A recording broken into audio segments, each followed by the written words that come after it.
Hello friends, welcome to Sleeper Scientist. Did you know that nearly 80% of the people watching my videos aren't actually subscribed? If you enjoy the content, I would truly appreciate it if you hit that subscribe button. It helps out a lot. Also, please don't forget to leave a like and share your thoughts down in the comments. By the way, where are you tuning in from today? Let me know below. Have you ever taken a drive through West Texas at night? I'm talking about late at night, when the isolated highway stretches out like a thick black ribbon beneath a canopy of stars, looking almost unreal. That is exactly where it happened. That is where absolutely everything changed for Kara and me, even though we didn't realize it at the time. We knew absolutely nothing. My name is Rhett Alvarez, and back in the summer of 2019, I was employed as a deputy sheriff down in Presidio County. I was 26 years old, fresh out of a highly complicated relationship. I was staying in a cramped camper just outside Marfa, and I heavily preferred working the graveyard shifts because the pay was marginally better, and honestly, there was nobody waiting for me back at home. The patrol job was predominantly quiet and incredibly boring.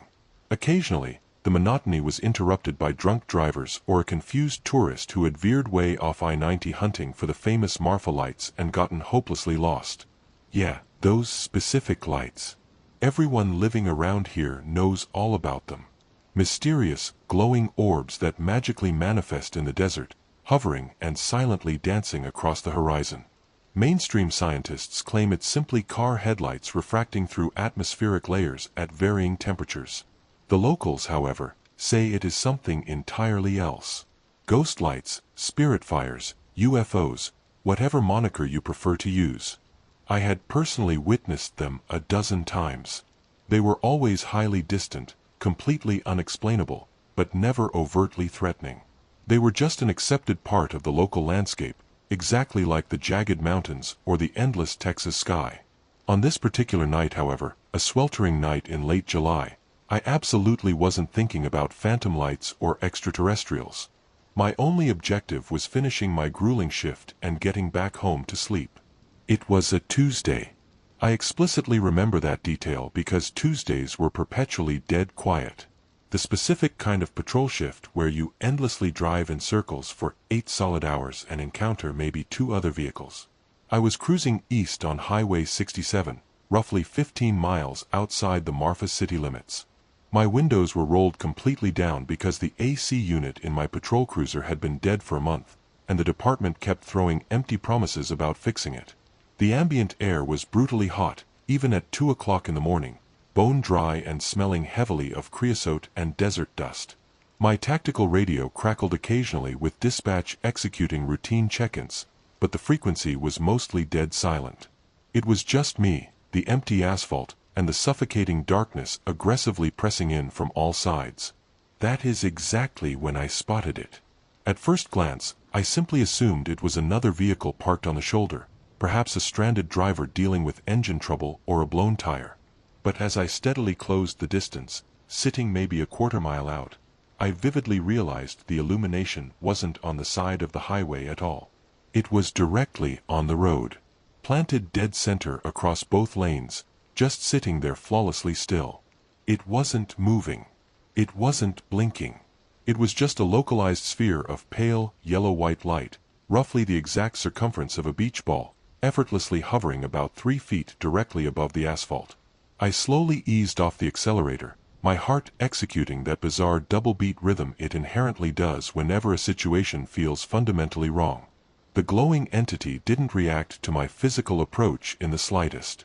It just waited. And that is the exact specific word that instantly flooded my mind. Waited. Exactly as if it was explicitly expecting my arrival. I absolutely should have called it in right then and there.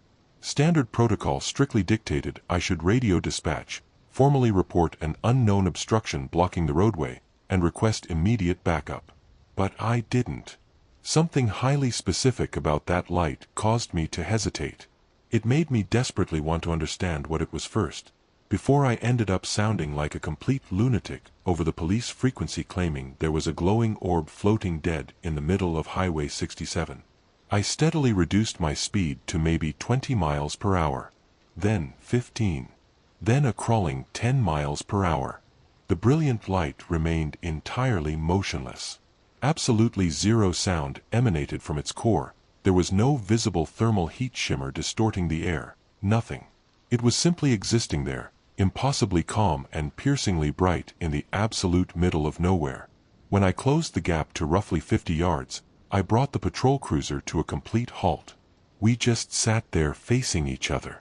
Me and this unexplainable entity, separated by a mere 50 yards of empty Texas highway. I could physically feel cold sweat racing down my spine. I could clearly hear my own ragged breathing echoing loudly inside the cab of the cruiser. The surrounding night environment had gone completely, terrifyingly silent. Zero wind. Zero insects. Absolutely no distant highway rumble. Just pure, suffocating silence. And then, because I am apparently an absolute idiot, I manually engaged my high beams. The resulting effect was immediate and fundamentally wrong. Instead of illuminating the floating object or enhancing its brightness, my heavy high beams seemed to be violently absorbed directly into it. Swallowed up completely, exactly like pouring water into dry sand. The spherical entity didn't glow any brighter. It didn't cast any logical shadows against the asphalt. It completely failed to behave the way standard physics dictates light should behave. It simply sat there, aggressively drinking in my headlights. And for a fleeting moment, perhaps just 3 or 4 seconds, it appeared to pulse a slightly darker hue, looking exactly as if it were actively savoring the taste of the energy. That is exactly when the physical road moved. I absolutely don't mean the light shifted, or my vehicle rolled, or there was a localized seismic earthquake. I mean the actual road itself, the solid asphalt resting directly beneath the anomaly, appeared to violently ripple. Just a single time. Barely visible to the naked eye. It looked exactly like a biological breath, aggressively expanding and contracting. It looked exactly as if the Texas highway was a living organism and had just deeply inhaled. I violently slammed the cruiser into park and snatched my tactical radio. My hands were shaking so severely I nearly fumbled the mic. Dispatch, this is Unit 7. I have an unidentified object currently blocking Highway 67 eastbound, located approximately near mile marker 42. The radio hissed with static.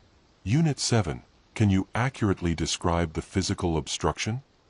I continued to stare blankly at the anomaly. It hadn't shifted an inch. The asphalt beneath it appeared completely normal once again, rigid, solid, and still. It appears to be some kind of unidentifiable equipment, possibly reflecting ambient light. I am going to step out and investigate the scene on foot. Copy that, Unit 7. Exercise extreme caution. I definitively did not feel cautious. I felt profoundly terrified in a manner I had never previously experienced in my life. It was a raw, primal fear that had absolutely nothing to do with armed criminals or standard physical danger. It was entirely rooted in a deep sense of cosmic wrongness. Every single biological instinct hardwired into my brain was violently screaming at me to throw the cruiser into reverse, whip the vehicle around, and aggressively drive until I hit the Mexican border, the ocean, or literally anywhere that wasn't this exact coordinate. But I stood my ground. I couldn't run, because I took an oath as a deputy sheriff, and this was officially my jurisdiction. And, if I'm being brutally honest, because some deeply buried, foolishly curious part of my human brain absolutely had to know the truth. I slowly stepped out of the patrol cruiser, intentionally leaving the heavy driver's door wide open and the engine actively idling. The brutal heat struck me instantly. That thick, suffocating Texas night heat that makes the surrounding oxygen feel like a solid physical mass. I rested my hand heavily on my holstered service weapon, though I honestly had absolutely no idea what good a standard-issue firearm would do against a levitating ball of pure light. "Hello," I called out into the void, my voice sounding incredibly small and undeniably ridiculous. "Is anyone out there? This is the Presidio County Sheriff's Department." Absolute zero response. The anomaly continued its silent vigil, entirely unchanging. I took a slow, deliberate step forward. Then, another. The asphalt felt completely ordinary beneath my boots, solidly gritted and grounded in reality. I kept my eyes intensely locked onto the sphere, hypervigilant for any sudden movement, any microscopic sign of what it might orchestrate next. 30 yards away now. 25. That is exactly when I heard the sound. It absolutely wasn't originating from the light in front of me. It was coming from directly behind me, back toward my idling cruiser. It was a soft, highly distinct clicking noise. Methodical, rhythmic, and terrifyingly deliberate. It sounded exactly like long fingernails aggressively tapping against safety glass. I violently spun around, my hand instinctively drawing my weapon. The cruiser's windows were pitch black, completely empty. Nothing visible was occupying that space. But the methodical clicking relentlessly continued. It was actively moving now, slowly and clinically circling the perimeter of my vehicle. I could vividly see it in my mind's eye, even though I was physically incapable of seeing anything in the dark. Something completely invisible was casually walking around my patrol car, meticulously examining the hardware, burning with an eerie curiosity. "Show yourself right now," I shouted, aiming my drawn weapon directly into the empty darkness. "Police. I am heavily armed." The clicking instantly ceased. The suffocating, heavy silence violently rushed back in to fill the void, thick and oppressive. I stood completely frozen in the desert heat for 10 agonizing seconds. Then 20. My heart was frantically hammering against my ribs, stinging sweat bleeding into my eyes. Absolute nothingness. Zero movement, zero sound, zero physical evidence of whatever invisible entity had been generating that noise. When I finally gathered the courage to slowly turn back to face the orb of light, my stomach plummeted. It was significantly closer.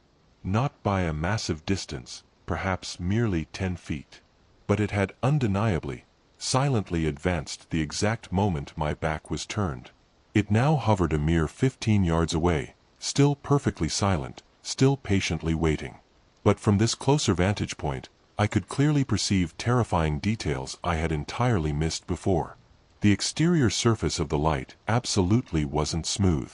It possessed an intricate texture, microscopic, geometric patterns that aggressively shifted and mathematically reconfigured themselves exactly like an advanced kaleidoscope. And buried deep inside the glowing core, I could distinctly see what loosely resembled shadows actively moving. Or perhaps not shadows in the traditional sense, but localized absences of light, forming shapes I couldn't quite begin to comprehend. I slowly raised my smartphone with my offhand, my fingers impossibly clumsy and slick with sweat, but I successfully managed to engage the video camera application. The digital screen flawlessly displayed the empty road, and it clearly captured my distant cruiser with its headlights still burning. But in the exact geographic space where the brilliant sphere should have been located, the screen showed absolutely nothing. Just empty, black highway. I lowered the digital device and looked with my biological eyes. The light was undeniably still there, burning as clear as day. I raised the phone back up and checked the screen. Absolute nothingness. Just empty asphalt. "What exactly are you?" I whispered into the silence. The brilliant entity violently pulsed exactly once, a rapid, aggressive contraction and expansion. And in that singular microsecond, I physically felt something invade my mind. It absolutely wasn't an acoustic voice. It was a profound physical pressure. It felt exactly as if an unseen hand had manually reached directly through my skull and was pressing gently, yet incredibly firmly, against the inside of my frontal lobe. Accompanying that invasive pressure came a massive wave of raw emotion that fundamentally did not belong to me.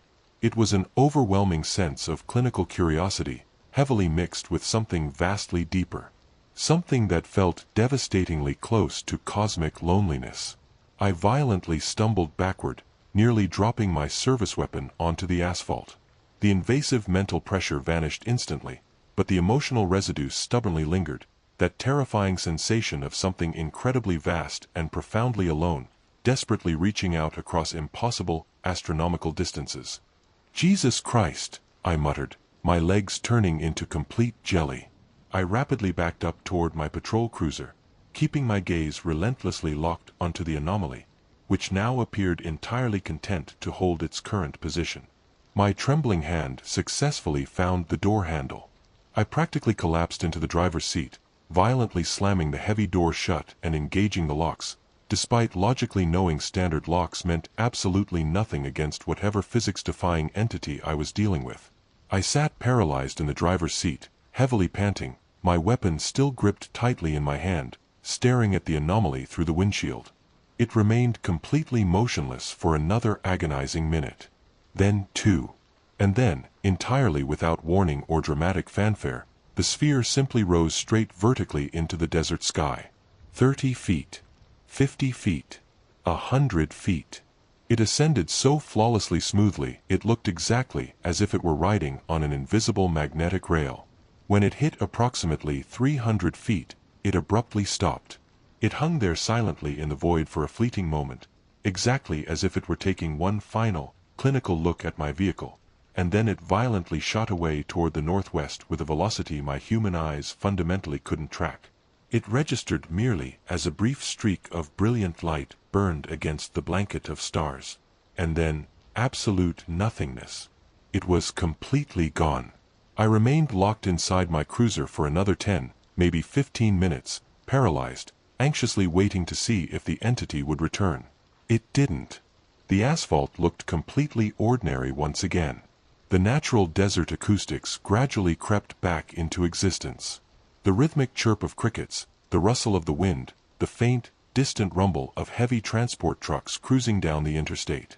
Superficially, everything was exactly as it had always been.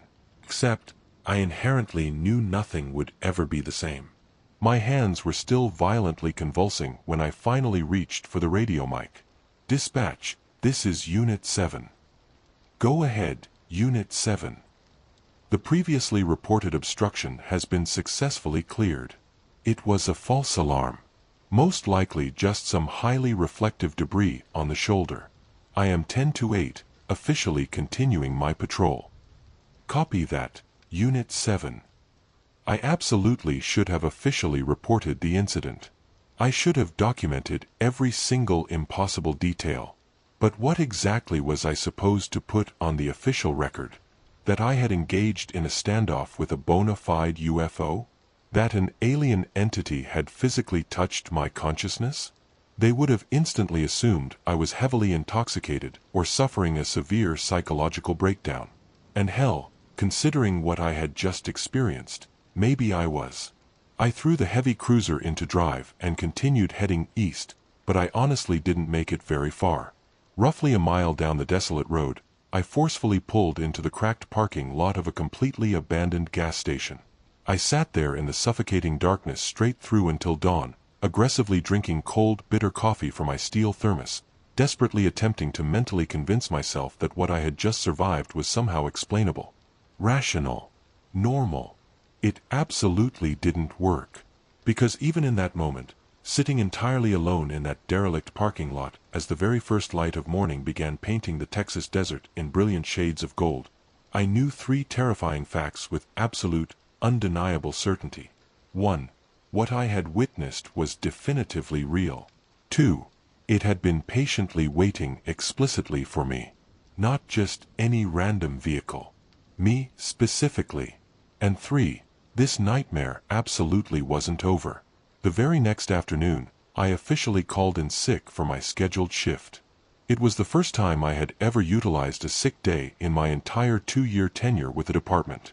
I slept heavily until noon, violently woke up feeling exactly as if I had been physically run over by a freight train, and then I executed an action I had never attempted before.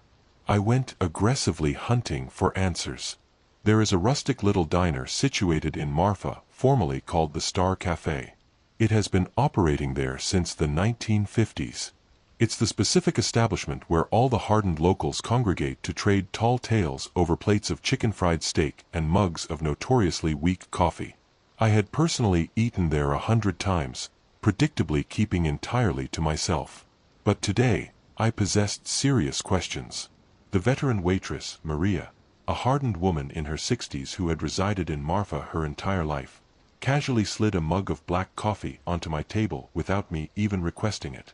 "You look incredibly rough today, Mijo," she noted, her eyes scanning my exhausted face. "The graveyard shift finally getting to you?"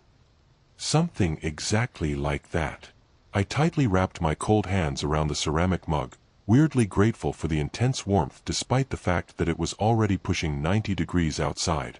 "Maria, can I ask you a highly specific question regarding the lights?"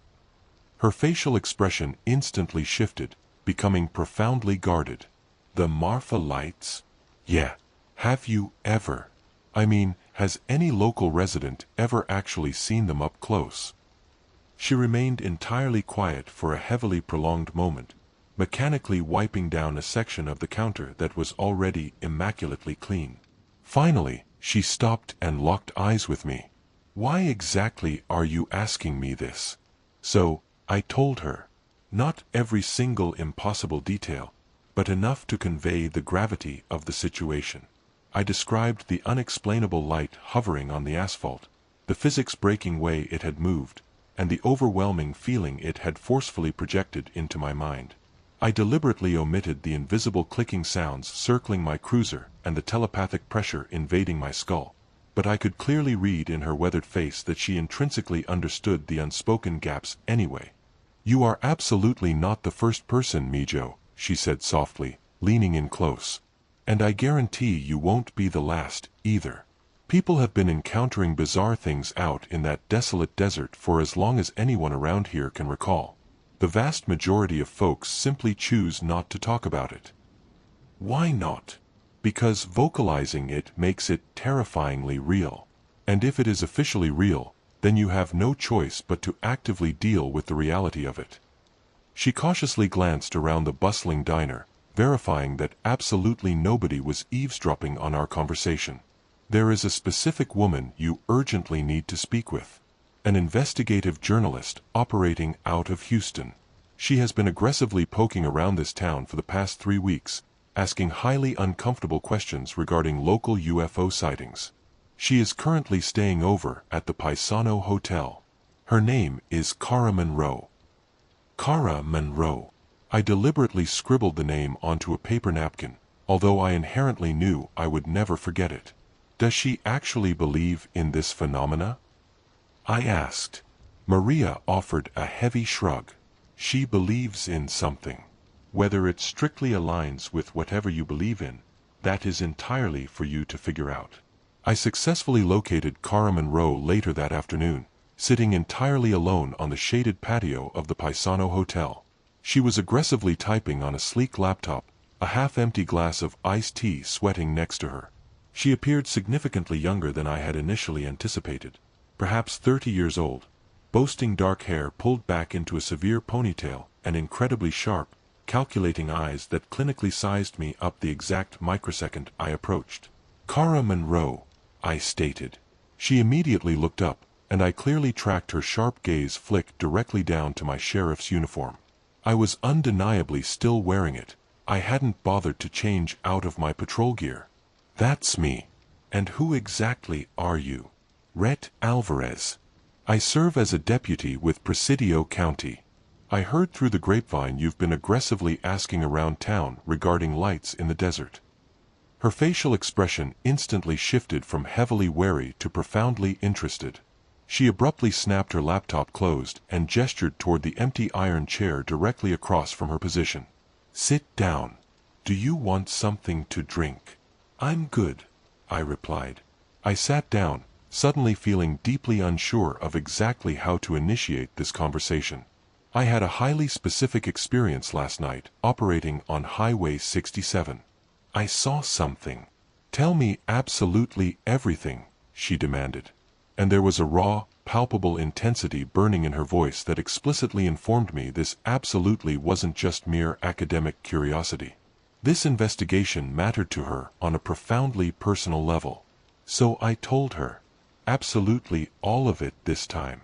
The impossible sphere of light blocking the asphalt, the invisible, methodical clicking sounds circling my vehicle, the terrifying reality that my camera was rendered completely blind, and the suffocating telepathic pressure invading my skull. When I finally concluded my report, she remained dead quiet for a long, heavy moment, intensely analyzing my face with those sharp eyes. "Do you still possess the recording?" she asked. I swiftly pulled out my smartphone and played the footage.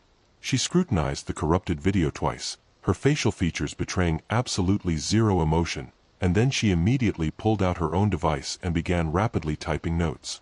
"I have formally interviewed 17 distinct individuals over the past 3 weeks," she stated quietly, not even glancing up from her screen. "Every single one of them possesses accounts shockingly similar to yours. Close proximity encounters, usually manifesting late at night, almost exclusively on remote, desolate roads. Luminous objects that fundamentally refuse to behave like standard light sources. Entities that optical cameras completely fail to capture. And overwhelming, primal feelings of being actively watched or clinically followed." 17 people. I physically felt my stomach plummet. That many. That is merely the number of individuals who were actually willing to speak with me on the record.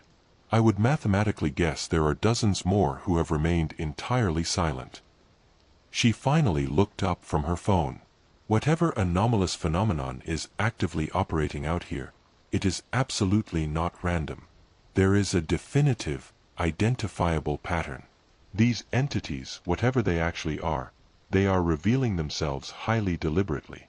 The terrifying question is, why? You sound like you've been aggressively researching this phenomenon for a while," I noted. 5 grueling years." She placed her phone face down on the table, and for the very first time, I detected an emotion in her face that extended far beyond cold professional interest. I saw raw, unadulterated fear. My older brother completely disappeared on Highway 90 back in 2017. His vehicle was discovered entirely abandoned near Valentine. The doors were fully locked, his keys were still resting in the ignition, and his cell phone was sitting perfectly on the passenger seat. There was absolutely zero sign of a physical struggle. Zero footprints leading out into the dirt. Absolutely nothing. It looked exactly as if he had just vanished into thin air. "I am incredibly sorry," I said, and I genuinely meant it. "Did the authorities ever successfully locate him?" She slowly shook her head. "No. But the specific night he vanished, 3 independent witnesses formally reported encountering highly unusual lights dancing in the sky along that exact same stretch of highway. The local sheriff's department conveniently wrote it off as entirely unrelated. They officially concluded my brother likely wandered off into the desert in a state of confusion, got hopelessly lost, and tragically died of environmental exposure. But I implicitly know my brother. He was incredibly smart, highly experienced, deeply careful. He absolutely wouldn't have just wandered off into the void." "You genuinely believe something took him?" "I believe something routinely encounters isolated people out here. And the vast majority of the time, those people are permitted to walk away and tell their bizarre stories. But occasionally, sometimes they absolutely don't. And I desperately need to uncover exactly why. I urgently need to know what actually happened to Daniel." We sat there anchored in heavy silence for a prolonged moment, the brutal afternoon sun relentlessly beating down on the patio. Clueless tourists casually strolled past us, completely oblivious to the terrifying conversation actively unfolding right in front of them. "So, what exactly is our next move?" I finally asked. She offered a tight smile, but it possessed absolutely zero happiness. "We proactively go hunting for answers." "Are you scheduled to work tonight?" "I officially have the next 2 nights off." "Excellent," Kara stated, "because I have been meticulously tracking the historical pattern. And if my analytics are correct, there's going to be a localized spike in activity tonight operating on Ranch Road 2810, roughly 20 miles south of our current location. I have documented multiple sightings clustered within that specific grid over the past month, all triggering strictly between midnight and 3 a.m. You want to drive out there deliberately? Unless you possess a significantly better tactical idea. I absolutely should have said no. I should have walked away from that patio right then and there, retreated to my cramped trailer, called my commanding supervisor, and fully disclosed everything. I should have let someone else handle the nightmare. But I didn't. Because Kara was undeniably right. I desperately needed answers, too. I needed to fundamentally understand exactly what I had witnessed, and exactly what had physically touched my consciousness on that empty highway.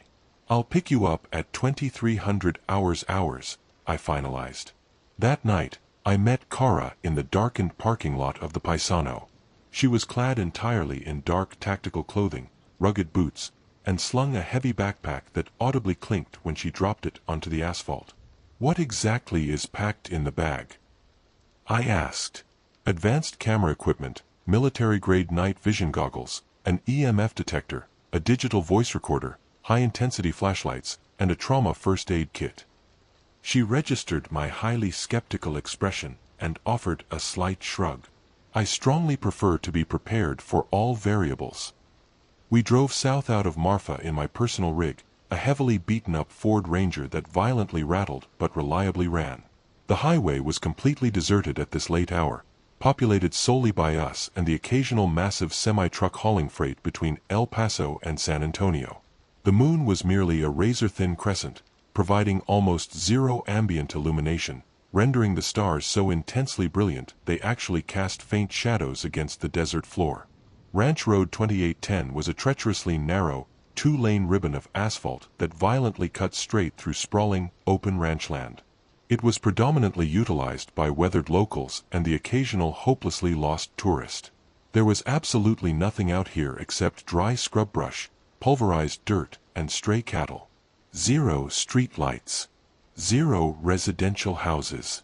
Just suffocating, absolute darkness pressing in from every conceivable direction. I carefully pulled off onto a rugged dirt access road roughly halfway down the route and killed the engine. The resulting silence was immediate and terrifyingly total. Now what? I whispered. Kara was already aggressively setting up her gear, mounting a high-definition camera onto a compact tripod and angling the lens directly out the windshield. Now, we wait. And we watch. We waited in the sweltering dark. Midnight slowly came and went. Then 12:30 a.m. Then 1 a.m. Absolutely nothing happened. Zero anomalous lights, zero unexplainable sounds, zero strange telepathic presences. It was just two sleep-deprived people sitting inside a baking truck in the middle of absolute nowhere, aggressively staring at an empty road. Maybe your analytical pattern was flawed, I suggested quietly. Maybe, Kara admitted, though her vocal tone didn't sound remotely convinced. She was intensely staring out into the pitch-black void with a focus that was borderline frightening. Or maybe they inherently know we're sitting right here. Well, that is a deeply comforting thought.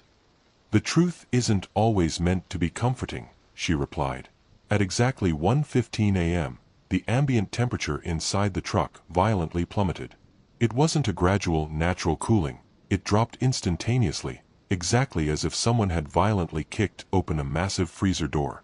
I could visibly see my rapid breath heavily fogging in the freezing air. I could clearly see Kara's hands begin to violently tremble. "Rhett," she whispered urgently. "Look." I immediately followed her gaze. Roughly 100 yards down the desolate dirt road, perhaps slightly further, a light had materialized. It absolutely wasn't resting on the road this time. It was effortlessly hovering roughly 10 feet above the dirt. And it absolutely wasn't alone. There were exactly 3 of them, meticulously arranged into a mathematically perfect triangle, pulsing gently and flawlessly in sync, exactly like a giant, luminous heartbeat. "Oh God," I breathed. "There they are." Kara's hands moved with frantic speed, aggressively checking her mounted camera, rapidly adjusting the digital settings. Her breathing was fast and highly visible in the sudden, bone-chilling cold. "It's actively recording. I am successfully capturing this. Please tell me you physically see them, too." "I see them," I confirmed, my voice dropping to a harsh whisper. The three entities flawlessly held their geometric formation, pulsing in absolute, perfect unison. And with every single coordinated pulse, I physically felt that exact same pressure I had endured the previous night. It was gentle but incredibly insistent, aggressively pressing against the inside of my skull. "They're actively doing it again," I gritted out. That thing, that invasive feeling inside my head. Kara whipped her head to look at me, her face pale and ghostly in the dim illumination of the dashboard. "What specific kind of feeling?" "Exactly like someone is deliberately knocking. Like they are actively trying to hijack my attention." I aggressively pressed the heel of my palm against my forehead, desperately trying to alleviate the phantom pressure. It absolutely didn't help. "Can you physically feel it?" She quickly shook her head. "No. Absolutely nothing. Just the extreme cold." She swiftly grabbed the EMF detector from her tactical bag, a compact device resembling an antique radio, and powered it on. The hardware immediately began violently clicking at a rapid pace, the analog needle instantly burying itself deep into the red zone. "Jesus!" Kara muttered. "The localized electromagnetic field out there is completely off the charts. Whatever those entities actually are, they are outputting massive, unexplainable amounts of raw energy." The three lights suddenly began to move. Not advancing toward our position, thank God, but slowly drifting westward, flawlessly maintaining their exact triangular formation. They glided perhaps 50 feet, then abruptly stopped again. Patiently pulsing. Silently waiting. "They explicitly want us to follow them," I stated. And I honestly have no rational idea how I inherently knew that, but I knew it with absolute, terrifying certainty. "They are actively trying to lead us somewhere." "Absolutely no way," Kara stated with rigid firmness. "That is precisely how isolated people permanently disappear. That is highly likely exactly how Daniel disappeared, blindly following something that deceptively seemed to want to show him something." But even as the words left her mouth, I could visibly see the violent internal conflict tearing across her face.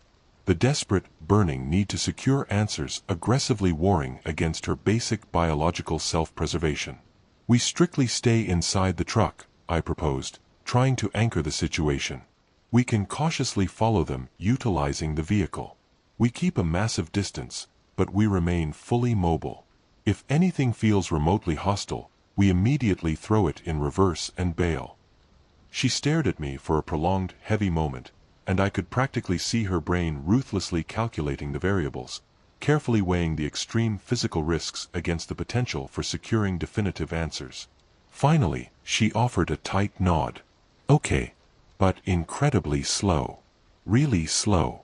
And if I say we leave, we abort and leave immediately." "Deal." I engaged the heavy engine, and the three distant lights immediately, visibly responded.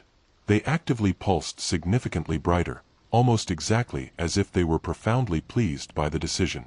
I carefully dropped the transmission into drive and eased the truck forward, heavily restricting my speed to a crawling 5 miles per hour. My eyes remained deadlocked onto the three glowing entities hovering just ahead of our bumper. They moved in perfect synchronization with our vehicle, meticulously maintaining the exact same distance. They actively guided us off the paved ranch road, forcing us onto what loosely resembled a derelict fire trail. It was barely 2 rugged dirt ruts violently cutting straight through the dense scrub brush. The heavy truck aggressively bounced and rattled over the terrain. Kara rigidly braced herself against the dashboard with one arm, desperately using her free hand to keep the camera lens steady. "Where exactly are they taking us?" she muttered, her voice tight. "I honestly don't know, but we are getting significantly farther away from the main road." I could physically feel my heart rate aggressively spiking. That primal fight-or-flight response was kicking in significantly harder with every single yard we traveled deeper into the suffocating darkness.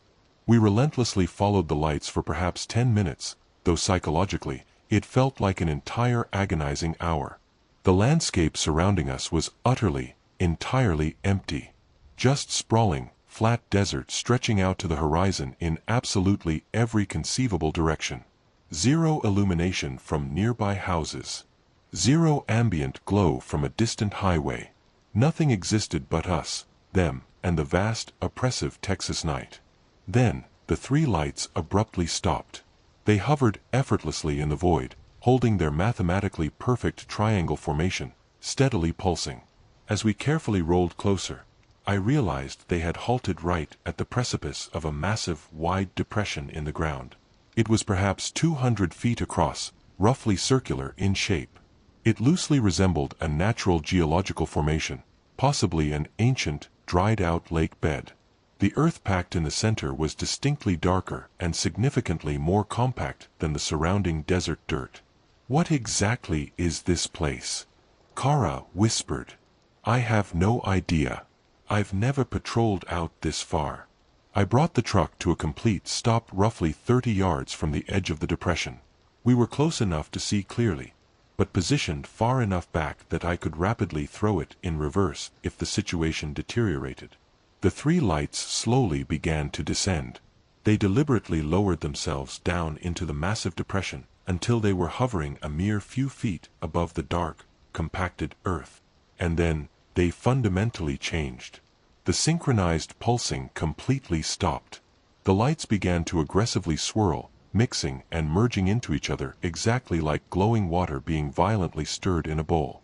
And emerging directly from that swirling, luminous mass came shapes. They weren't physically solid. Not exactly. They appeared more like advanced, three-dimensional projections forged out of pure, solid light. But they undeniably possessed definite forms. Humanoid forms. Yet they were biologically wrong in ways I couldn't quite articulate. They were vastly too tall. Terrifyingly too thin. Their physical proportions were deeply, fundamentally off. "Are you successfully recording this?" I asked urgently. Kara didn't respond. She was staring blankly at the digital screen of her camera. When I quickly glanced over, I noticed her hands were shaking so violently the image was heavily blurring. On her glowing screen, I could vividly see the physical depression. I could see the dark earth. I could see the surrounding scrub brush. But the lights absolutely weren't there. Neither were the towering humanoid shapes. "The camera," she whispered, raw terror bleeding into her voice. "It's completely blind to them. Just like your phone didn't see them last night. What the hell are we actually looking at, Rhett?" Suddenly, one of the towering shapes moved. It effortlessly glided across the dark earth of the depression, advancing directly toward our truck, utilizing that exact same smooth, physics-breaking, impossible motion. Kara aggressively grabbed my arm, her fingers digging into my flesh hard enough to actually hurt. "Start the truck," she demanded urgently. "Start the damn truck right now." But I couldn't. I was completely, biologically frozen, helplessly watching the towering shape rapidly approach. And accompanying its advance came that exact same invasive pressure inside my head. But it was vastly stronger this time. Considerably more focused. And riding the wave of that immense pressure came a violent flood of raw images flashing directly through my consciousness, moving far too fast for my human brain to fully process. A vast, pitch-black space heavily saturated with alien stars. An overwhelming sense of an incredible, astronomical distance traveled. A profound, suffocating loneliness so intensely deep it felt exactly like drowning in freezing water. And buried underneath all of those raw emotions, a singular, desperate question being asked over and over again in a conceptual language that wasn't constructed of words. "Do you understand? Can you see? Do you understand? Rhett?" Kara was violently shaking me now, her voice pitching high and panicked. "We need to go." The glowing shape abruptly stopped a mere 15 feet from the hood of my truck. From this terrifyingly close vantage point, I could perceive significantly more details. It possessed a head, or at least something structurally resembling a head. It was highly elongated and perfectly smooth. Where biological eyes should have been located, there were just deep, empty, pitch-dark ovals. I couldn't perceive a mouth. No nose. Absolutely nothing that suggested it was remotely related to human biology. Despite the overall humanoid shape, it slowly raised what might have functioned as an arm, a long, terrifyingly thin appendage ending in something resembling fingers, but there were far too many of them. And it pointed directly at me. Not at Kara. Not at the heavy truck. It pointed explicitly, deliberately at me. The invasive pressure inside my skull violently spiked into sharp, blinding pain. And accompanying that excruciating pain came a torrential flood of raw emotions that absolutely did not belong to me. Frustration, hope, desperate curiosity, and that exact same overwhelming, crushing loneliness I had felt the night before. It was actively trying to communicate. I instantly realized it. It was desperately, forcefully trying to make me understand something profound. And then, exactly like a heavy vault door violently swinging open inside my mind, I flawlessly understood. They absolutely weren't from here. Not from Texas. Not from Earth. Not from anywhere remotely close in our galaxy. They had traveled from somewhere unimaginably far away. They had been endlessly following faint signals. Following microscopic traces of primitive intelligence. Endlessly hunting for others exactly like themselves. And they had finally found Earth. They had found humans. But they fundamentally couldn't connect. We were almost right. Almost biologically compatible. But not quite. It was exactly like desperately trying to tune into a radio station that was broadcasting slightly off frequency. They could physically see us. They could clinically observe us. But they absolutely couldn't truly, meaningfully communicate.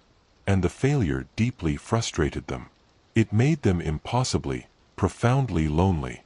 The glowing shape standing before me pulsed exactly once, and I vividly felt a massive wave of something resembling pure gratitude aggressively wash through my mind. It had successfully gotten through. For just a fleeting, micro-moment, we had successfully understood each other. Then, it gracefully pulled back, smoothly gliding away from the hood of the truck, and the sharp pain radiating in my head vanished instantly, exactly as if it had never existed. The three glowing shapes seamlessly separated back into distinct lights, flawlessly reforming their mathematical triangle. They immediately began to rise. Higher and higher into the void, moving significantly faster now, until they registered as mere pinpoints against the backdrop of stars. And then, they were entirely gone. Kara and I sat in the suffocating silence of the cab for a long, heavy moment. Both of us were breathing incredibly hard.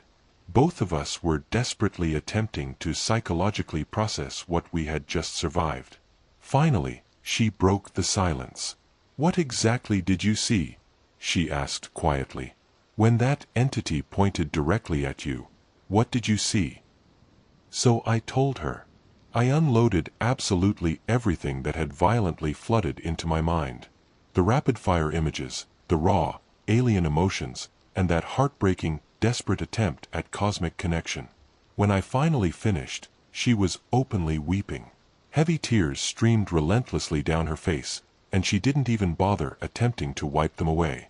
"Daniel," she whispered, her voice breaking. "That is exactly what happened to Daniel. They took him, not to maliciously hurt him, but because they desperately thought, maybe, just maybe, they could successfully connect with him. Maybe his mind was tuned to the exact right frequency." "Kara," I started softly. "They are absolutely still trying," she continued, her voice violently shaking. "That is precisely why they keep relentlessly coming back. Why they keep deliberately appearing to isolated people. They are desperately hunting for someone who can successfully bridge that massive gap. Someone who can truly understand them, and subsequently help them understand us." "But why take people?" I asked. "Why not just, I don't know, leave?" She slowly turned to look at me, and in the dim, green illumination radiating from the dashboard, her face looked absolutely ancient. Deeply haunted. "Because they are impossibly lonely, Rhett. You physically felt it yourself. They have traveled incredibly far, and they finally discovered intelligence. But they fundamentally cannot connect. And cosmic loneliness like that, absolute isolation like that, it makes you do incredibly desperate things. We drove all the way back to Marfa in dead silence. Kara's advanced camera had successfully recorded an entire hour of completely empty desert, alongside an unexplainable, massive drop in ambient temperature. Absolutely nothing more. The EMF detector had violently spiked, yes, but any skeptic could explain that away utilizing a dozen different mundane variables. We had successfully experienced something profoundly reality-breaking and utterly terrifying, but we possessed zero definitive proof. Absolutely nothing that would convince a single soul who hadn't been physically present in that truck. When I finally dropped her off in front of the Paisano Hotel, she turned to face me right before exiting the cab. "I am going back out there tomorrow night," she stated with iron resolve. "Entirely alone if I have to. But I would strongly prefer not to be alone." "Why?" I asked, exhausted. "We already found exactly what we were hunting for. We inherently know what they are now. Or, at the absolute minimum, we know they are not overtly hostile. Isn't that closure enough?" "No," she said simply. "Because they undeniably still have my brother. Maybe not physically. Maybe his body is dead and long gone. But they absolutely possess his memories. His consciousness. Whatever fragments they violently extracted when they desperately tried to connect with his mind. And I urgently need to know if there is any surviving part of him still out there. I need to know if I can successfully reach him." She stepped out of the truck and marched into the hotel without looking back once. I sat there parked in the lot for a very long time, deeply contemplating what she had said about cosmic loneliness, deep connection, and the terrifying, terrible risks humans are willing to take when they need closure badly enough. I absolutely should have driven home. I should have secured some sleep, dutifully shown up for my patrol shift the next night, and allowed Kara to recklessly chase her ghosts entirely alone. That would have been the highly logical, safe decision. But I didn't execute the smart decision. The very next night, I met Kara in the exact same hotel parking lot. This time around, she was lugging even more heavy equipment, specifically including what strongly resembled an antique ham radio and a rugged laptop aggressively covered in stickers. "What exactly is all this new hardware?" I asked. "I have been doing intensive research all day," she explained, rapidly loading the heavy gear into the bed of my truck. Other isolated individuals who have survived close encounters, specifically the ones who claimed they could slightly communicate, they all consistently reported the exact same biological sensation. A feeling exactly like tuning. Like their brains were desperately trying to match invisible frequencies. I strongly theorize that if I can artificially generate the exact correct electromagnetic pattern, the perfect signal, I might be able to heavily enhance that connection. Maybe even manually initiate it. That sounds incredibly dangerous. Literally everything about this is dangerous. She climbed up into the passenger seat and locked eyes with me. "You absolutely do not have to come.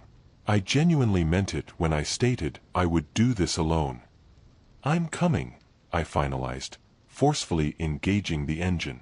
"Someone has to be present to ensure you don't do anything irreversibly stupid." We drove directly back out to Ranch Road 2810, back to that exact same rugged dirt track leading straight to the massive depression. The moon was marginally fuller tonight, providing just enough pale illumination to see the surrounding landscape, and the stars burned as brilliantly as ever. I parked the truck in the exact identical spot as the previous night, and we waited. Midnight slowly ticked past. Then 12:30 a.m. Then 1 a.m. Absolutely zero lights manifested. No violent temperature drops. No invasive telepathic pressure inside my head. Nothing. "Maybe they aren't coming back," I whispered. "They will come," Kara replied with absolute certainty, aggressively adjusting her complex equipment. She had the EMF detector actively running, the antique ham radio manually tuned to some bizarre frequency I couldn't begin to comprehend, and the glowing laptop actively displaying complex, shifting wave patterns. I have been relentlessly analyzing the raw data from last night. They explicitly appear in mathematical cycles. Predictable patterns. If my analytics are flawless, they should mathematically show up right around 1:30 a.m. And if you're mathematically wrong, then we just wasted a perfectly good night sitting in the sweltering desert. At exactly 1:27 a.m., the EMF detector abruptly engaged. It began clicking, slowly at first, then exponentially faster. Kara leaned intensely forward, her eyes deadlocked onto the analog device, and I saw her hand dart out to grasp the dial on the ham radio. "They're here," she whispered into the dark. I snapped my gaze out toward the massive depression in the earth, and sure enough, there they were. The exact same three lights, flawlessly holding their mathematical triangular formation, hovering silently above the dark, compacted dirt. But tonight, they were significantly brighter. They were actively pulsing at an exponentially faster rate. Almost agitated. "They inherently know we brought the equipment," I stated, immediately feeling that terrifying, familiar pressure aggressively starting to build inside my skull. "They can biologically sense it somehow." Kara aggressively began adjusting the analog dials on the antique ham radio. Suddenly, the cramped cab of the truck was violently filled with sound, a low, resonant thrumming that physically vibrated deep inside my bones. It absolutely wasn't pleasant. It wasn't music. But it unmistakably possessed a structural rhythm. A highly complex pattern that felt terrifyingly close to a spoken language. The three glowing entities responded instantaneously. They deliberately dropped to a lower altitude, aggressively pulsing in perfect synchronization with the rhythmic sound broadcasting from the radio. The invasive telepathic pressure inside my head violently intensified, but it was fundamentally different this time. It felt significantly more controlled. Highly focused. Exactly as if an unseen intelligence had taken pure, chaotic static and forcefully tuned it into a crystal-clear broadcast signal. "It's working," Kara breathed, pure adrenaline lacing her voice. "Oh my God, Rhett, it's actually working. I am actively communicating with them." The towering humanoid shapes began to violently form once again. Three distinct entities this time, smoothly emerging directly from the blinding lights. They effortlessly glided toward the hood of the truck. My hand instinctively reached for the ignition keys, desperate to start the heavy engine and get us the hell out of that desert. But Kara violently grabbed my wrist, her grip shockingly strong. "Wait.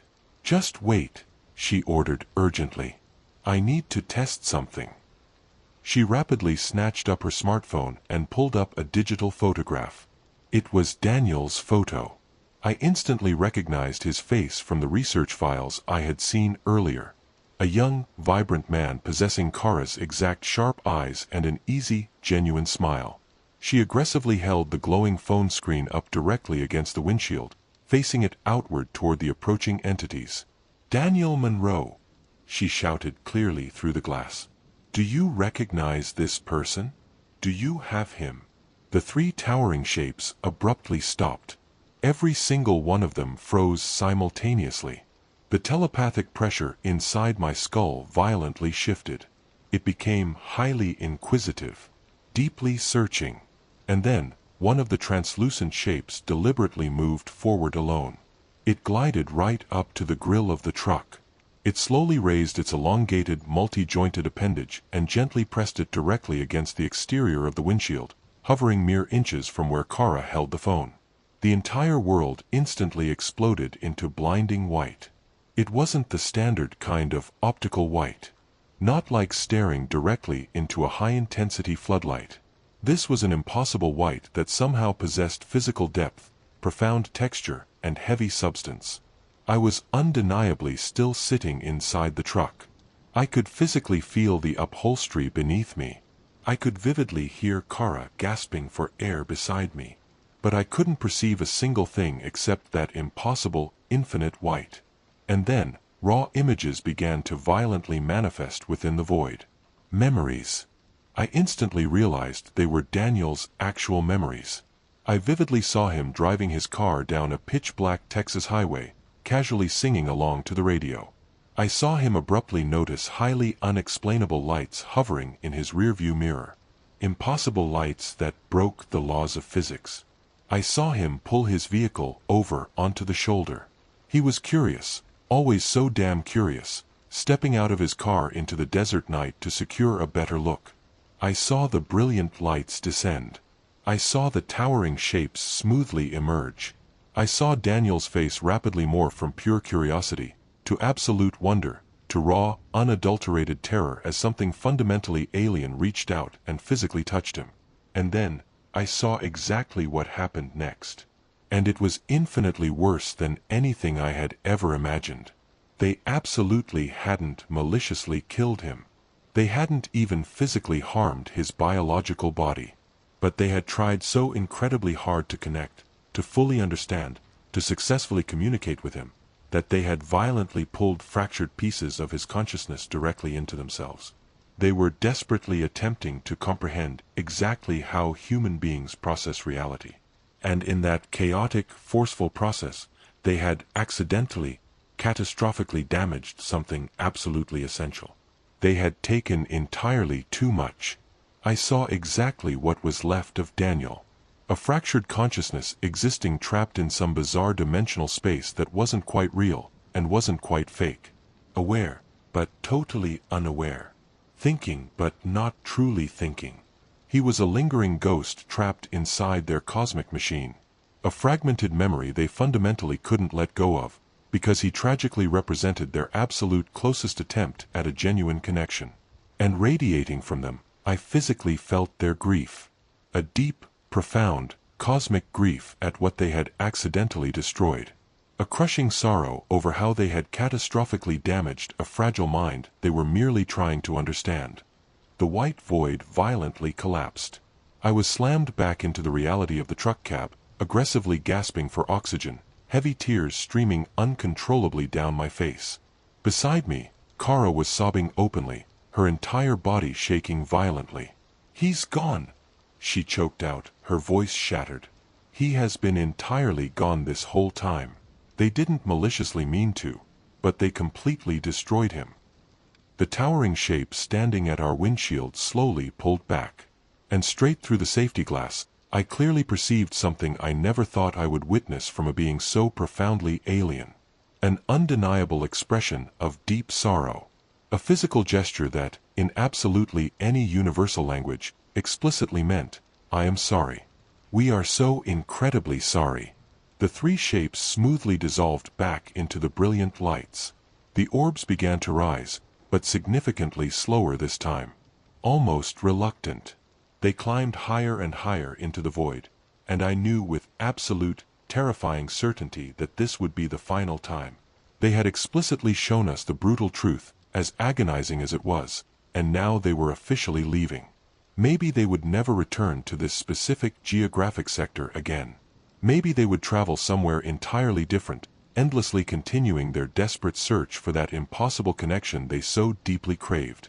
Or maybe they had finally, tragically understood that some biological gaps fundamentally cannot be bridged.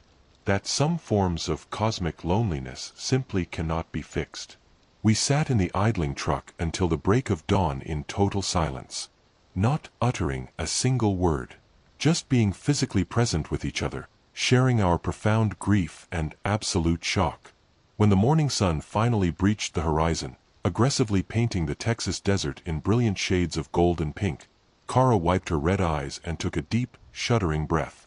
"I desperately need to go back to Houston," she stated quietly. "I need to look Daniel's wife and his kids in the eyes and tell them I finally know exactly what happened. I have absolutely zero physical proof. They will highly likely assume I have completely lost my mind. But I urgently need to tell them anyway." "What exactly will you say to them?" "The absolute truth. That he tragically died desperately trying to understand something deeply beautiful and entirely terrible. That he was profoundly brave and incredibly curious, and it ultimately cost him everything." She locked eyes with me. "What about you, Rhett? What exactly are you going to do?" I thought about that question for a long time. I thought about the blinding lights, about that crushing cosmic loneliness, and about the terrible, catastrophic risks people and entities take when they desperately need a connection badly enough. I am going to keep doing my job, I finalized. I will keep diligently patrolling these desolate roads. I will keep relentlessly watching the skies. And if any isolated individual ever reports seeing unexplainable lights, I am going to entirely believe them. I will actively listen to their bizarre stories and take them dead seriously, because that is exactly what they deserve. Kara offered a slow nod. She gathered up her heavy equipment, and I drove her directly back to the Paisano Hotel. Right before she stepped out of the cab, she handed me her business card. "If you ever need to verbally process this nightmare," she said, "or if something else highly anomalous occurs, call me. You are one of maybe a dozen people on the entire planet who would genuinely understand." "You too," I said, and I deeply meant it. I absolutely never saw Kara Monroe in person again, but exactly 1 month later, I received an encrypted email from her containing a heavy attachment. It was a massive article she had successfully published regarding unexplained aerial phenomena heavily focusing on the West Texas Marfa sector. She had meticulously altered all the identities, explicitly including mine and hers, presenting the data as a compelling collection of local folklore and strange eyewitness accounts. It contained absolutely nothing that would force the mainstream scientific community to accept it as definitive proof of extraterrestrial contact, but it held enough raw detail that anyone who had survived a similar encounter would instantly recognize the terrifying truth buried within the text. The article concluded with one highly profound statement: whatever entity we encountered out in that barren desert, whatever vast presence reached out to us from the suffocating darkness, it explicitly meant us absolutely no harm. It was simply desperately trying, exactly as we all try, to be slightly less alone. 6 months passed. 6 grueling months of executing regular midnight patrols, of relentlessly scanning the night sky, of patiently waiting for the brilliant lights to finally return. They absolutely never did. The famous Marfa lights still routinely appeared on the horizon, playfully dancing and glowing for the endless stream of oblivious tourists and locals alike. But those other lights, the specific entities that waited and watched, and tried so desperately to telepathically communicate, they were entirely gone. I repeatedly lied to myself, claiming I was profoundly relieved. I told myself it was significantly better this way. Safer. I convinced myself that I could seamlessly slip back into my mundane life of routine traffic stops, minor domestic disturbances, and the comfortable, suffocating boredom of small-town law enforcement. And for a brief window, I almost successfully believed my own lie. But something foundational had been irreversibly altered inside my mind that night in the desert. I routinely found myself aggressively driving my personal truck out to that massive depression during my off hours. I would sit alone in the sweltering cab, staring up at the empty, star-choked sky, vividly remembering the heavy physical sensation of that massive alien consciousness actively touching mine. Remembering the profound, crushing loneliness I had felt radiating from advanced beings that had successfully traversed impossible, astronomical distances, only to tragically discover they fundamentally couldn't truly connect with the primitive biology they had found. I initiated my own intensive research. Not obsessively, the way Kara had, but highly consistently. I meticulously read every single unclassified report I could unearth regarding UFO encounters in the American Southwest. Every single frantic eyewitness account, every piece of highly degraded, grainy footage, and every questionable photograph. And slowly, terrifyingly, I began to see the massive patterns. The overwhelming majority of encounters were incredibly brief. Unexplainable lights darting in the sky, physical objects maneuvering in impossible, physics-breaking ways.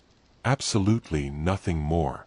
But there were distinct outliers strategically scattered throughout the decades where isolated individuals reported the exact same telepathic phenomenon I had survived. That overwhelming feeling of an attempted communication.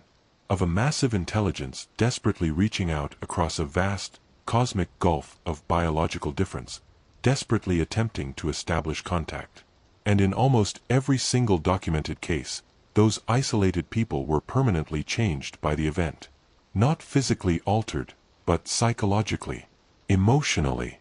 They became relentlessly obsessed with securing profound understanding, with discovering true meaning buried within what they had survived. Some of them, exactly like Kara, completely devoted their entire lives to rigorous investigation and relentless research. Others entirely retreated from modern society, utterly incapable of reconciling the terrifying reality they had witnessed with the mundane reality they previously thought they knew. And a very select few, simply vanished entirely. Exactly like Daniel Monroe. I was incredibly careful not to let the obsession totally consume my sanity.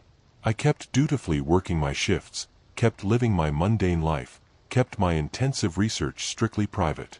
But I relentlessly kept watching, kept patiently waiting, kept desperately wondering if they would ever actually return. The definitive answer finally arrived on a freezing, bitter November night.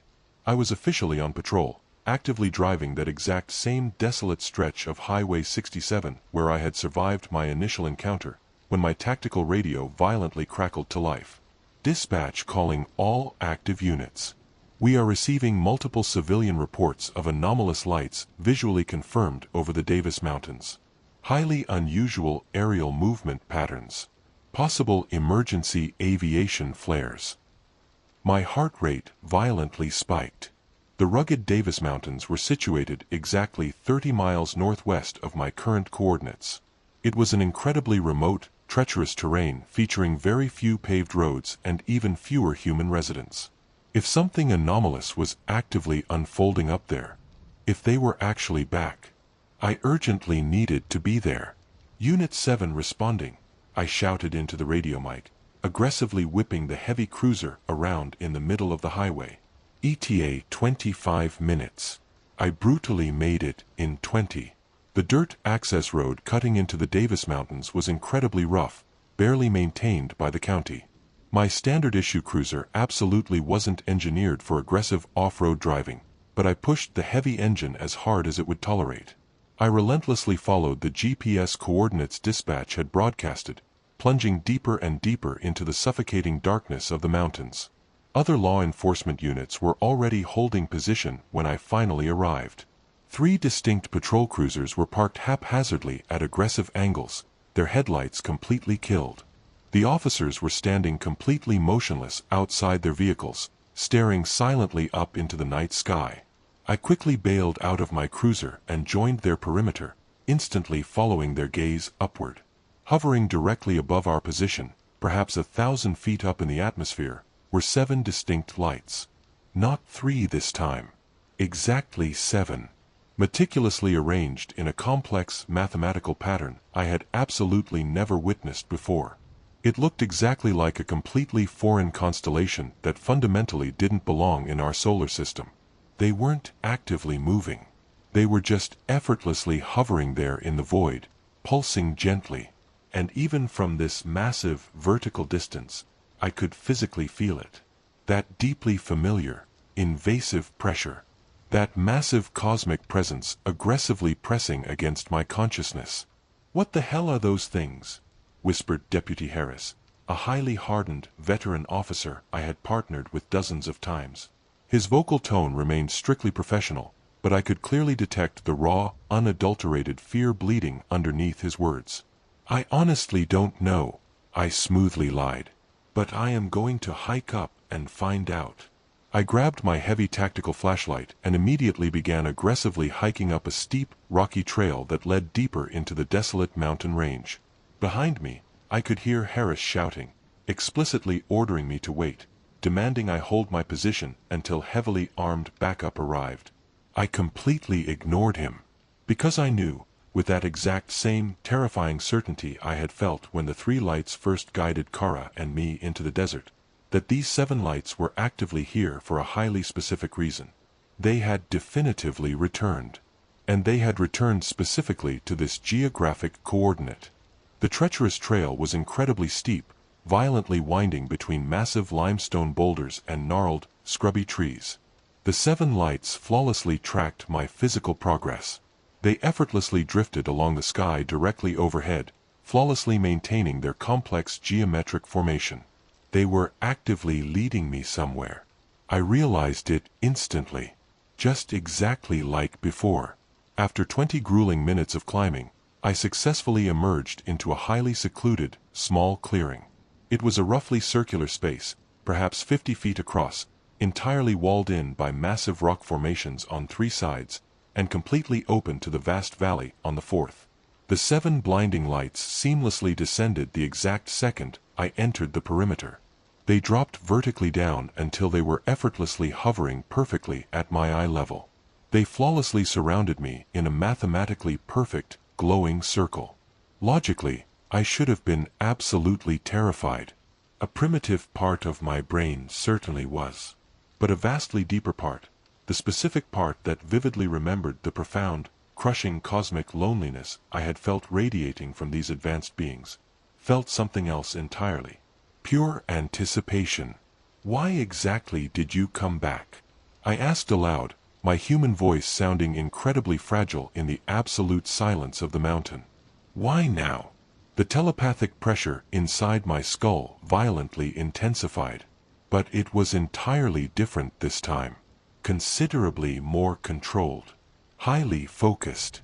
And accompanying the heavy pressure came not raw images or chaotic emotions, but something significantly closer to actual, coherent words.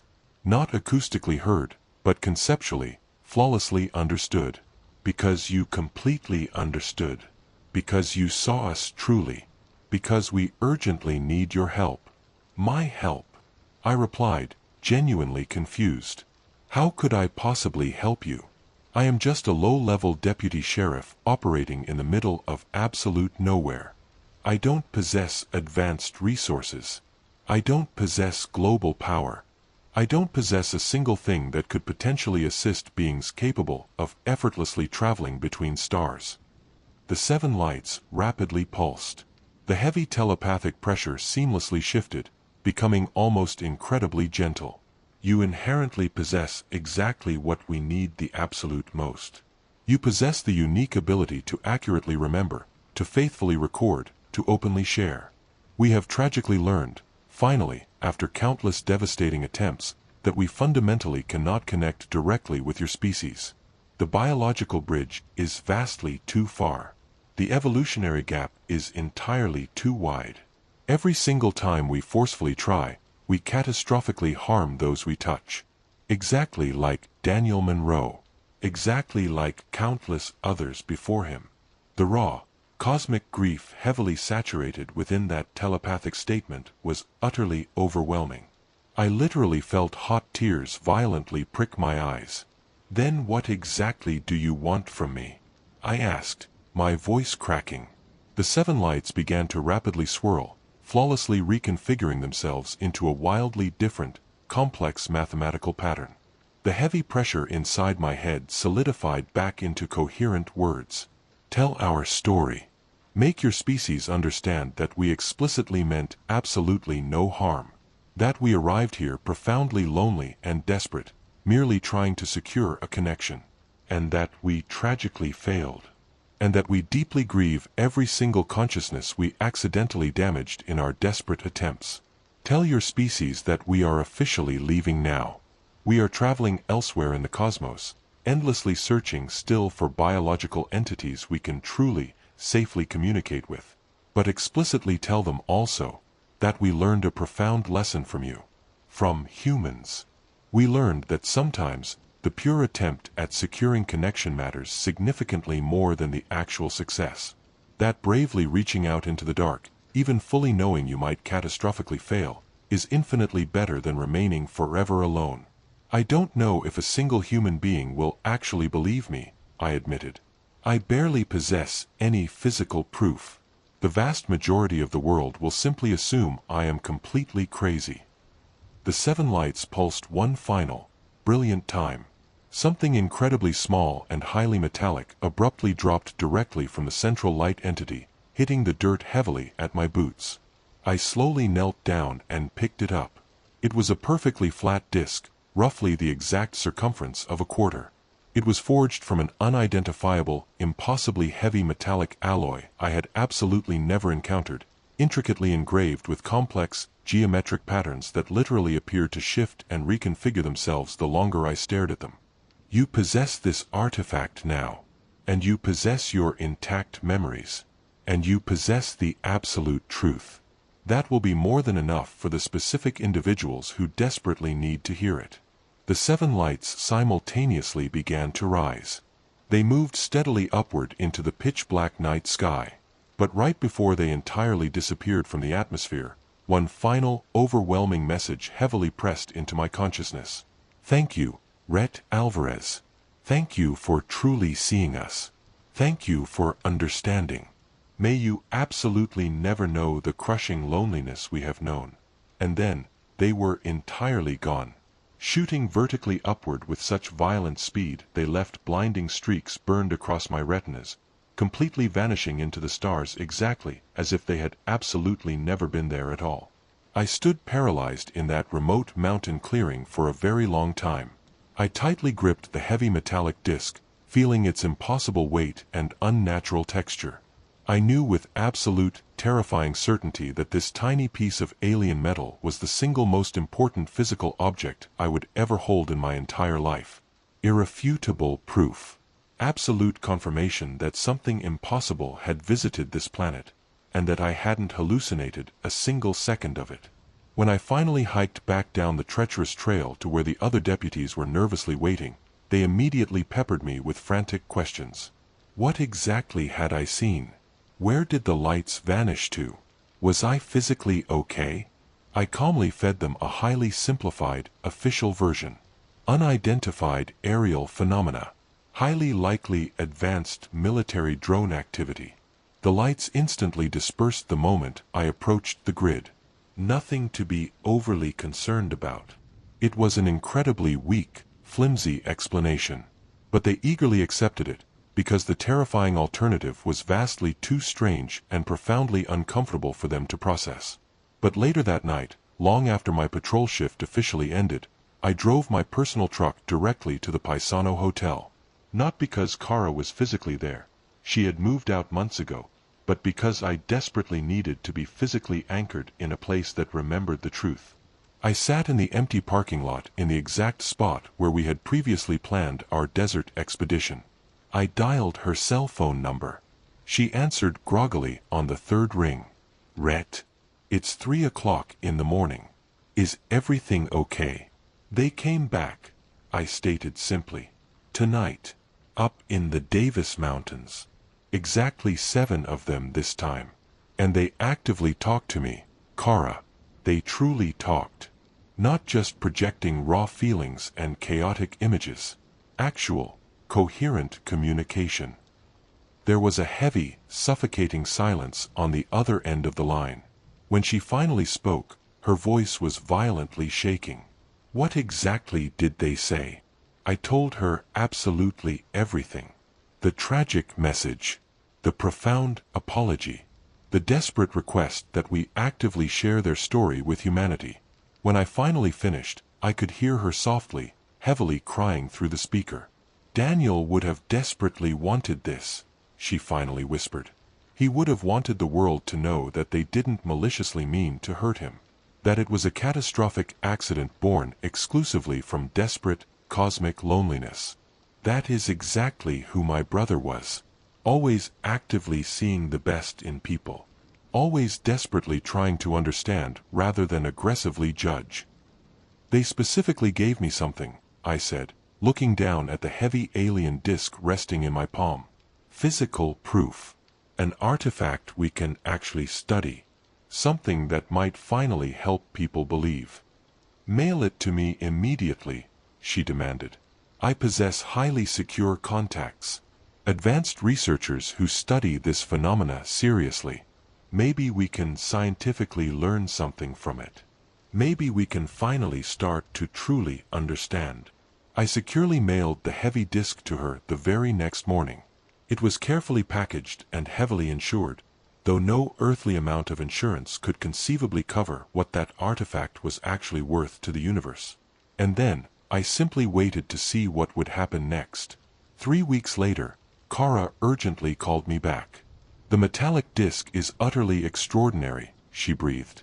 I could clearly hear the raw excitement in her voice, heavily mixed with something vastly deeper. Something bordering on religious awe. The physical metal is entirely unlike anything we have ever discovered on Earth.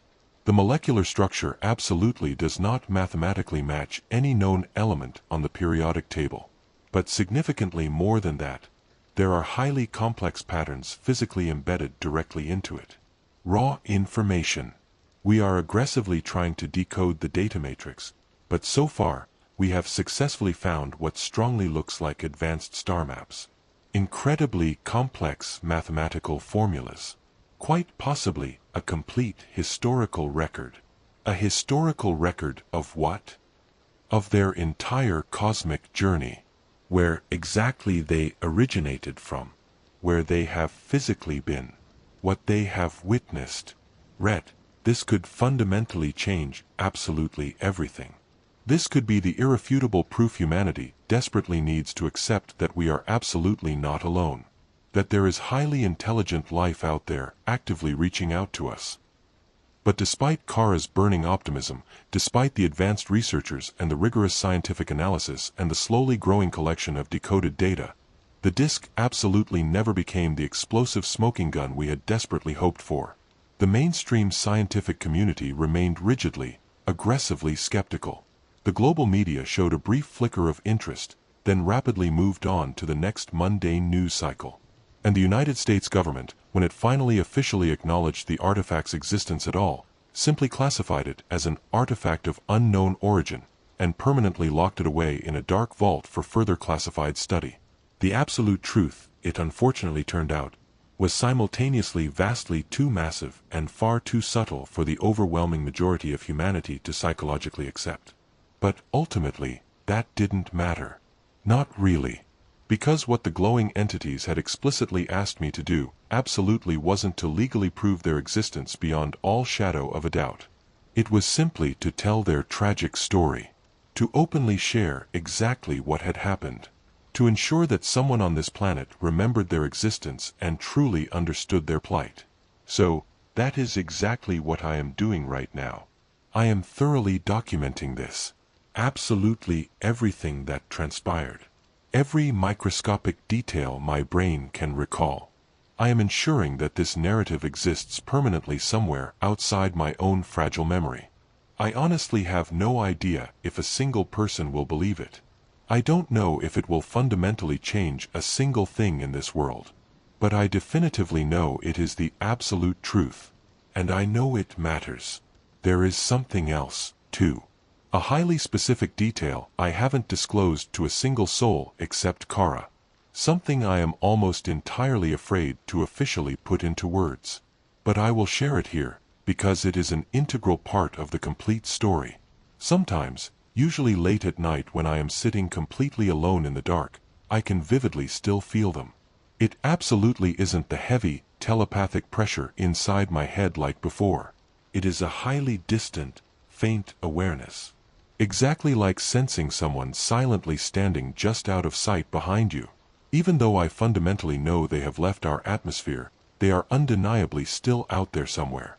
Endlessly traversing the cosmos. Still desperately searching for that impossible, biological connection they so deeply crave. And every single time I physically feel that distant, cosmic presence, I telepathically try to project a highly simple message of my own out into the void. Good luck. I truly hope you find exactly what you're looking for. I hope you find a way to be slightly less alone. I still actively work as a deputy sheriff in Presidio County. I still relentlessly patrol the exact same desolate roads.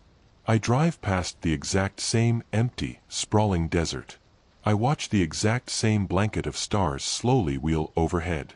But absolutely everything looks fundamentally different to my eyes now. Every single pinpoint of light in the night sky could potentially be them. Could be entirely different advanced beings traveling vast, impossible distances in desperate search of a connection. Every single strange police report, every unexplainable localized sighting. It could be someone else actively surviving the exact same experience I endured. Actively receiving that exact same, desperate, telepathic message. Do you understand? Can you see? Please. We are so incredibly alone. And when those bizarre dispatch reports come across my radio, which they absolutely do sometimes, I investigate them dead seriously. I listen to the terrified witnesses incredibly carefully, entirely without judgment, entirely without skepticism. I take meticulous notes. I actively collect physical evidence when there is any available. And I always completely believe them. Because I intimately know exactly what it feels like to physically survive something profoundly impossible and utterly terrifying, and then have absolutely no one take you seriously. The Marfa lights still routinely appear. They still playfully dance on the desert horizon, constantly entertaining oblivious tourists and eternally puzzling mainstream scientists. The vast majority of them are highly likely just natural phenomena.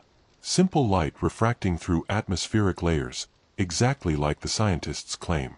But some of them, maybe, just maybe, are something vastly more. Luminous echoes of cosmic visitors who physically came here once. Entities who tried so incredibly hard to connect, and who ultimately, tragically had to accept their catastrophic failure and move on into the dark.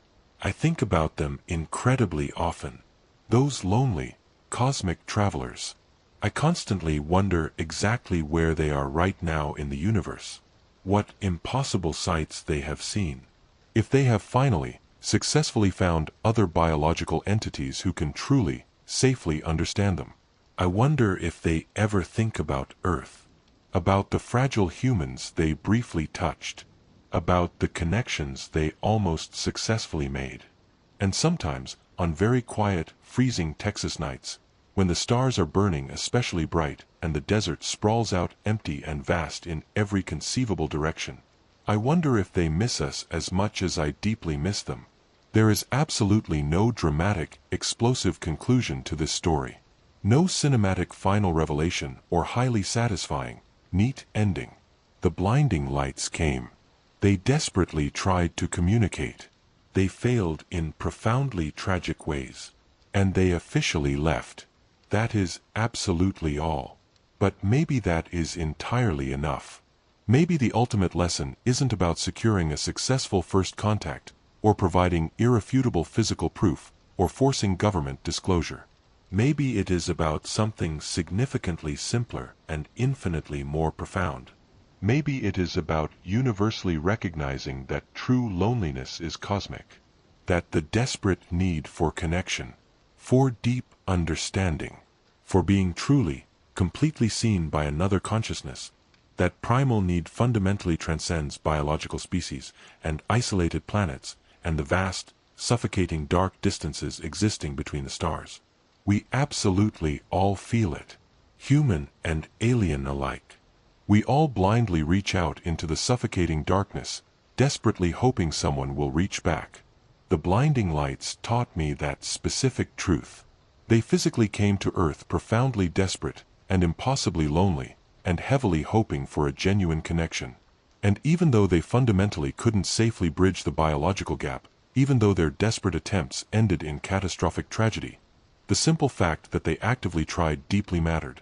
The fact that they relentlessly kept searching, kept hopelessly hoping, kept reaching out despite enduring failure after agonizing failure.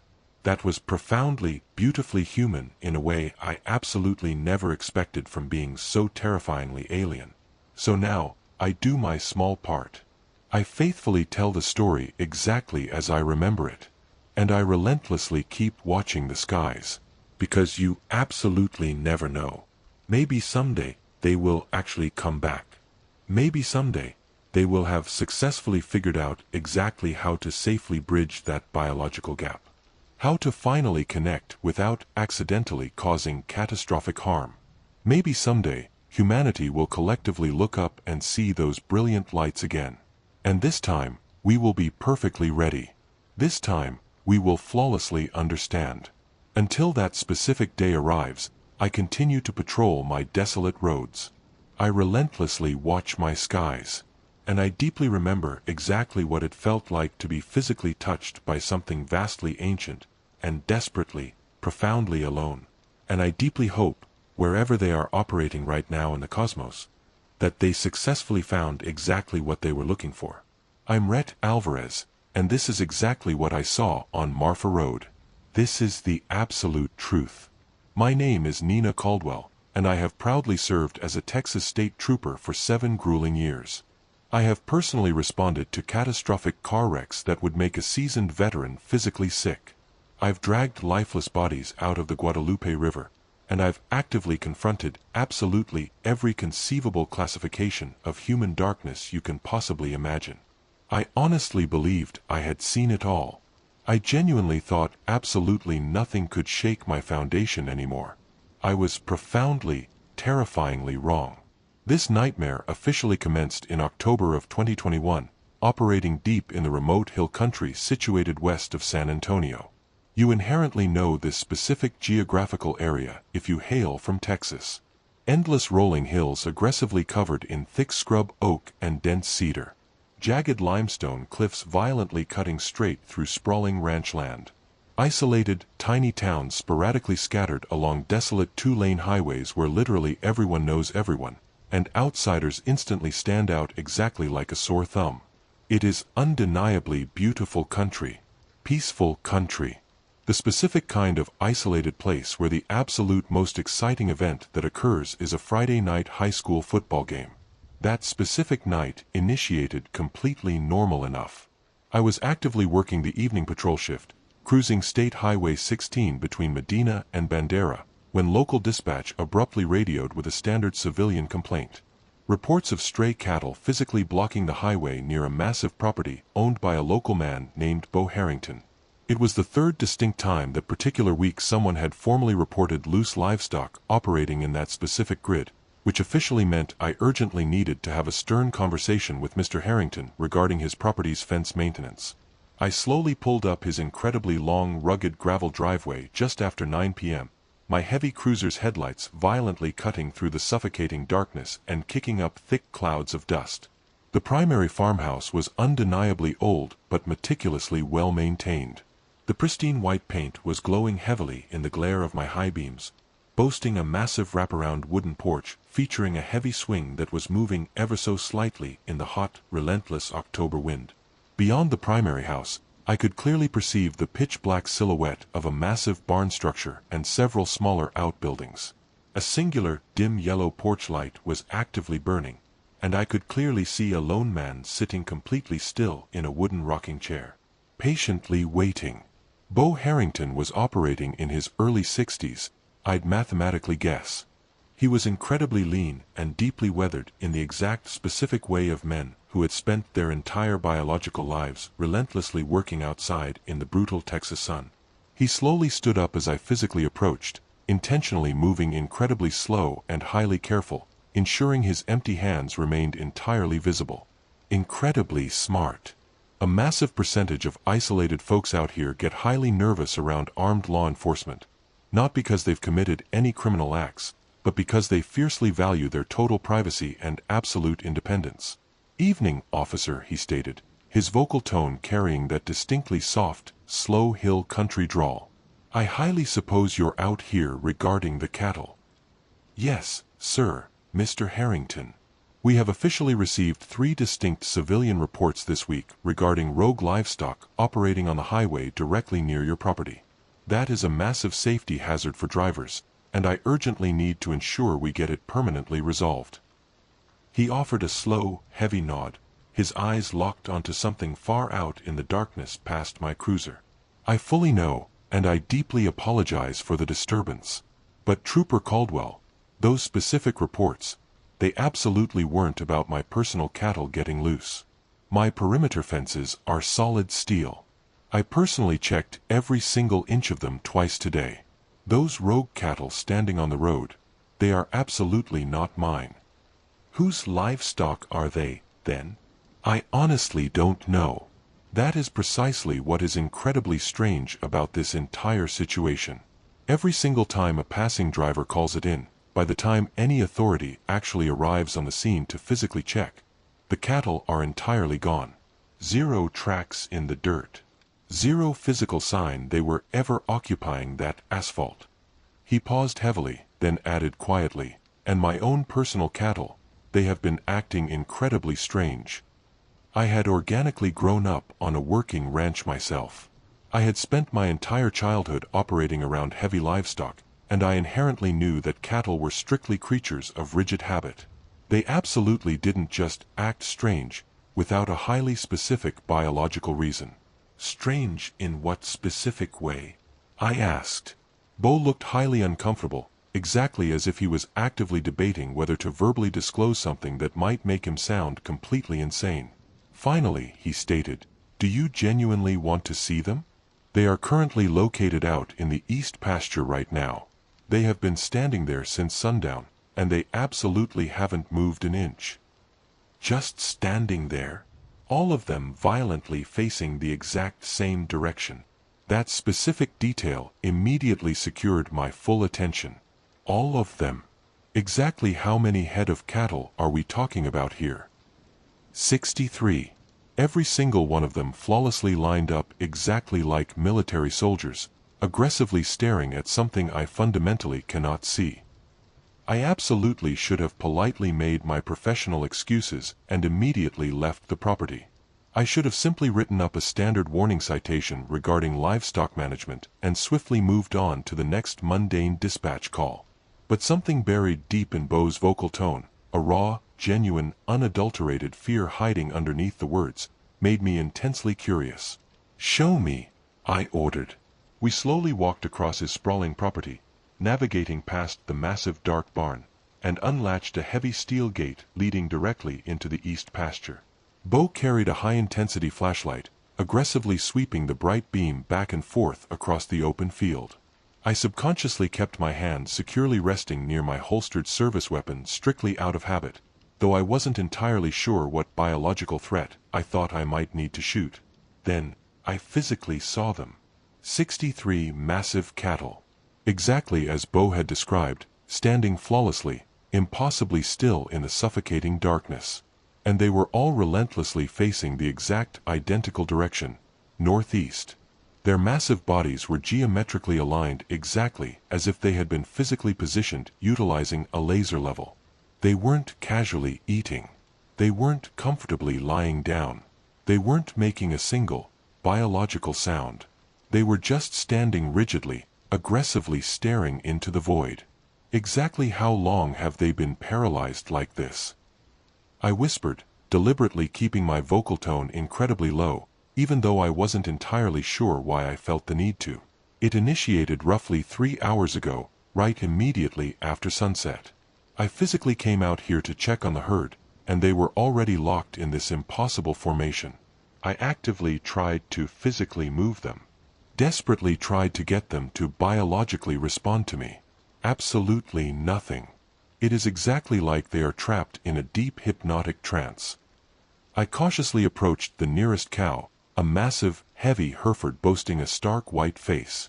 I have actively been around heavy cattle my entire life, and they universally, biologically react to human presence, either swiftly moving away or displaying basic animal curiosity. This massive animal absolutely didn't even flick a single ear. I aggressively waved my hand directly in front of its face. Nothing. Its dark eyes were wide open and actively tracking, but it was exactly as if it was completely blind to my physical existence. Like absolutely all of its biological attention was entirely, forcefully focused on something incredibly far away in the exact direction it was relentlessly staring. "This absolutely isn't natural," I stated. And the exact millisecond the words left my mouth, I felt incredibly foolish. Of course it wasn't remotely natural.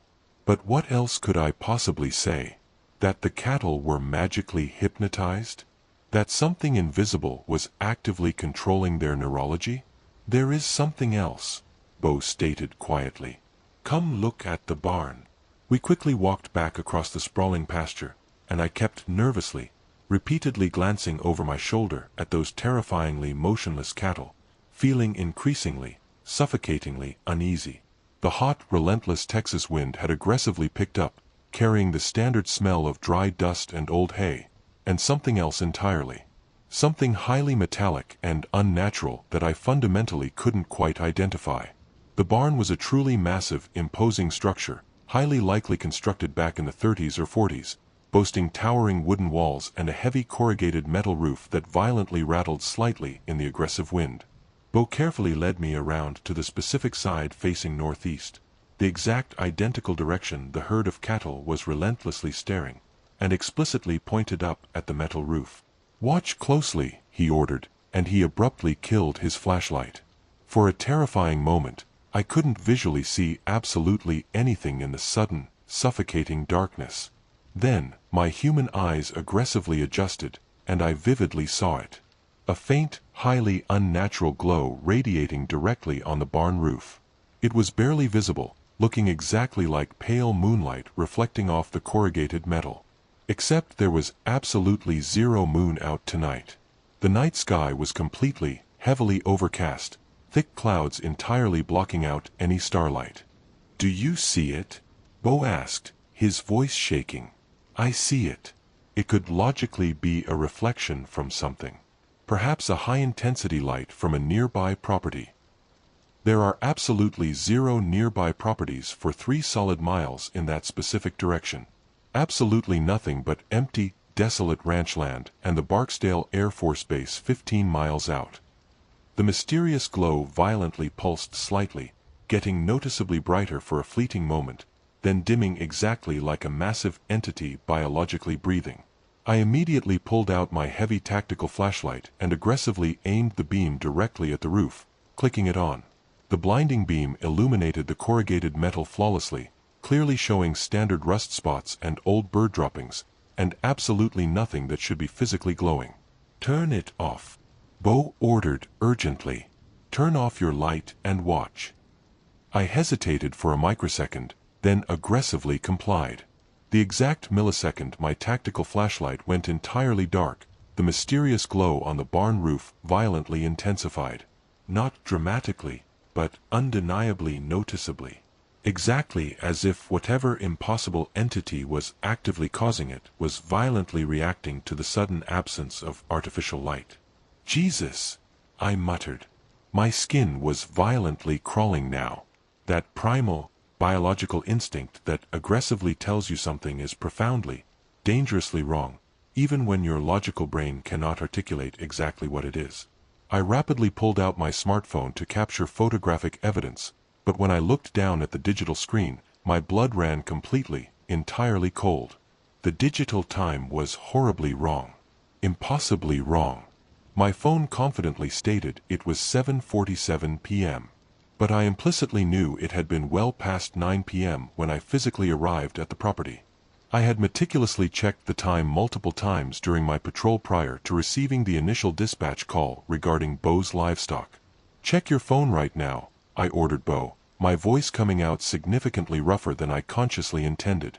He frantically pulled his device out of his pocket, stared at the glowing screen, and went completely pale. "It confidently says 7:30 p.m. But that is a physical impossibility.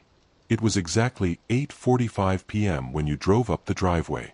I meticulously checked because I was preparing to actively call the sheriff's department back if absolutely no one showed up by 9 o'clock.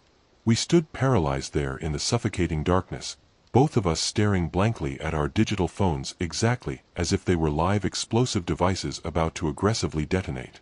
The unnatural glow on the barn roof violently pulsed again, significantly brighter this time, and I physically felt something I had absolutely never felt in 7 grueling years of frontline law enforcement. Pure, unadulterated animal terror. "We urgently need to call this in," I stated, desperately attempting to keep my vocal tone steady. "Get heavy backup out here immediately. Maybe request someone from the Air Force Base to aggressively check the airspace for highly unusual activity." But when I frantically tried to execute the call, my smartphone entirely refused to connect. Absolute zero signal. Despite the undeniable fact that I had possessed full, perfect bars the exact moment I pulled up the driveway. Bo desperately tried his own device with the exact identical, terrifying result. "Trooper Caldwell," Bo stated incredibly slowly, his terrified eyes locked onto something directly behind my back. "Don't move fast, but turn around incredibly slowly and look at the cattle." I slowly turned. All 63 massive cattle had physically moved entirely silently, without us hearing a single biological hoofbeat crunch against the dirt. They had completely repositioned themselves.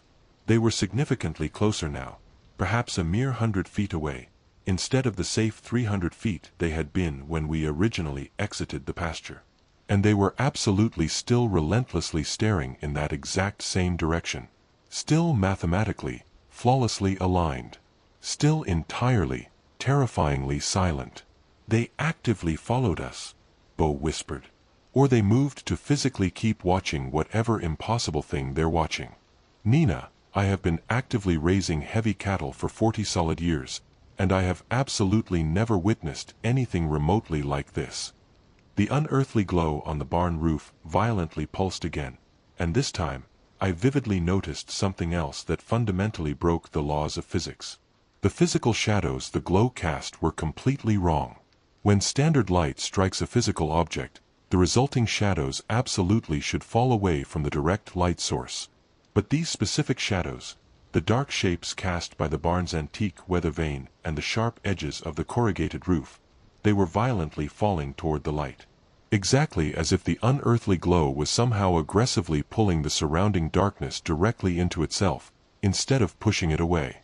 "We urgently need to get inside," I ordered, my extensive police training finally violently kicking in past the raw, primal fear. "Your house. Right now. We will aggressively barricade the heavy doors and try to rationally figure out what the hell is actively happening." But Bo absolutely wasn't listening. He was staring straight up at the night sky directly above the massive barn. His mouth was hanging slightly open, and when I slowly followed his terrified gaze, I completely, horribly understood exactly why. The thick clouds were moving entirely wrong. They were absolutely not being organically blown by the high-altitude wind. They were violently rotating.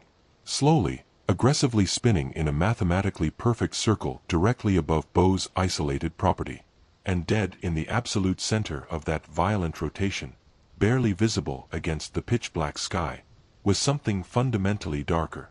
Something terrifyingly solid. Something impossibly, unfathomably huge. "Oh God," Bo breathed, pure terror lacing his voice. "Oh God, it's actually real. It's actually real." The unnatural glow on the barn roof suddenly flared violently bright. Blindingly bright enough to physically hurt my unprotected eyes. Bright enough to cast harsh, inverted shadows across the entire sprawling property. And in that singular terrifying moment of absolute brightness, I physically saw something that made my knees go entirely, uncontrollably weak. There were active shapes on the roof. They weren't merely standing on the corrugated metal, but somehow they appeared to be an integral part of the light itself. Towering silhouettes that looked terrifyingly almost human, but biologically wrong in ways my brain fundamentally couldn't articulate. Vastly too tall. Horrifyingly too thin. Appendages that physically bent at impossible geometric angles that absolutely did not match human anatomy. And they were relentlessly looking directly at us. I honestly don't know how I implicitly knew they were actively looking at us, considering they were merely dark, featureless shapes embedded in blinding light, but I inherently knew it with absolute, bone-chilling certainty. They were fully aware of us. They were actively, clinically studying us. And the immense, cosmic weight of their highly focused attention was physically crushing. My hand instantly went to my service weapon, and I actually drew it, aggressively pointing it at impossible shapes made entirely of solid light dancing on a barn roof. It was a completely irrational, completely useless defensive action, but it mentally made me feel marginally less helpless. "Inside," I commanded again, significantly more forcefully this time. "Bo, we urgently need to move right now." This time, he explicitly listened. We strategically backed toward his farmhouse, neither of us biologically willing to turn our backs on the glowing barn, on those terrifying shapes, or on the massive dark entity silently hanging in the rotating sky. The paralyzed cattle rigidly watched us go, still flawlessly motionless, still suffocatingly silent. We successfully made it to the porch, retreating straight through the heavy front door. Bo violently slammed it shut, aggressively threw the deadbolt, and immediately went around frantically checking every single window, ensuring they were fully locked. I shadowed him, my service weapon still drawn, desperately trying to mentally cycle through the intensive training I had received for every conceivable emergency scenario. Absolutely none of that state-mandated training covered this nightmare. "Do you possess any heavy weapons?" I asked Bo. "A heavy 12-gauge shotgun in the master bedroom. A hunting rifle in the hall closet. Do you honestly think we're going to physically need them?" "I don't know," Bo replied grimly.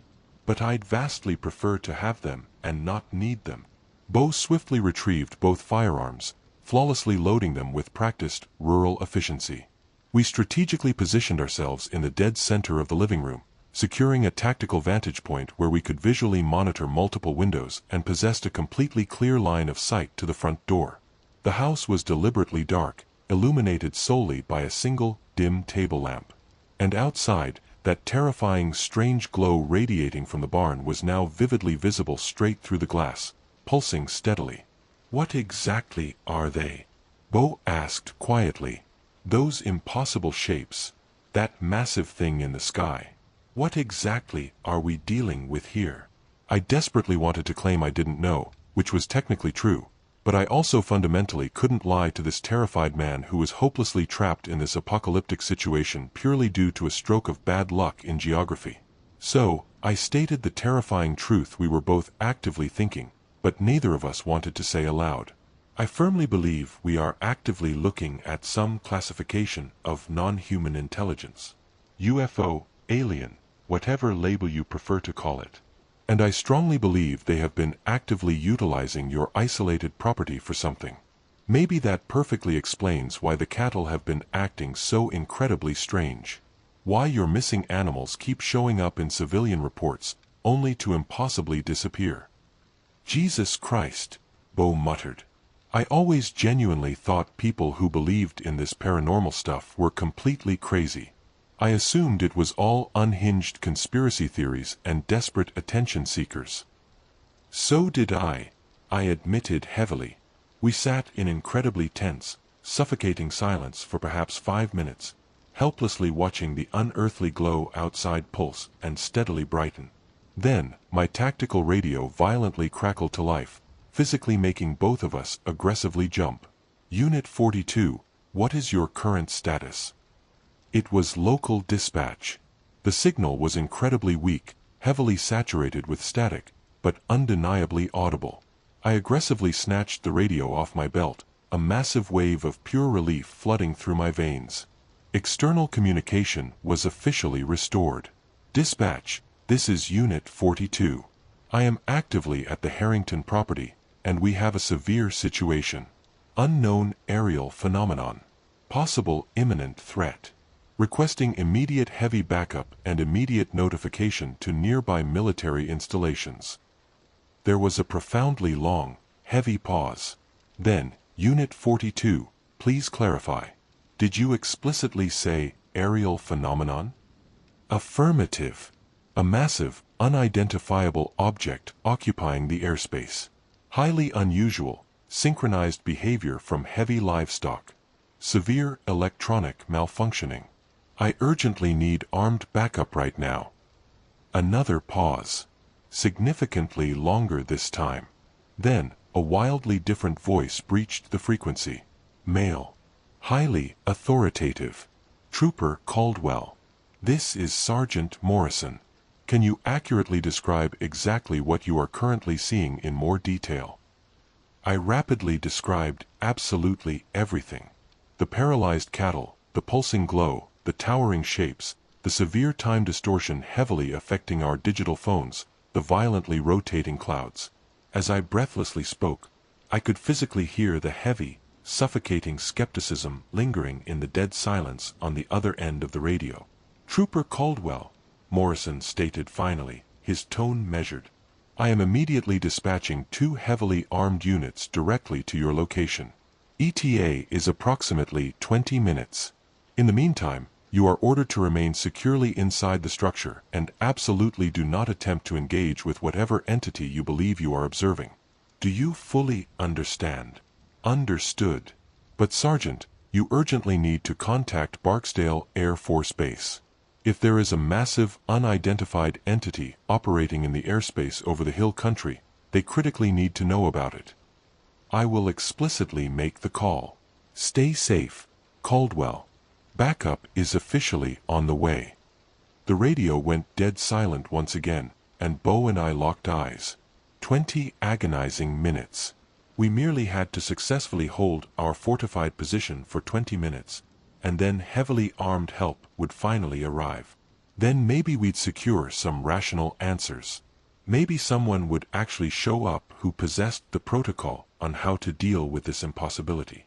But as I helplessly watched the unearthly glow outside violently brighten once again, as I distinctly heard a chilling sound exactly like crystalline wind chimes echoing from an environment that absolutely didn't possess wind chimes, I had a terrifying, sinking feeling that 20 minutes might be vastly too long, or infinitely not long enough. The ambient temperature inside the house violently began to drop.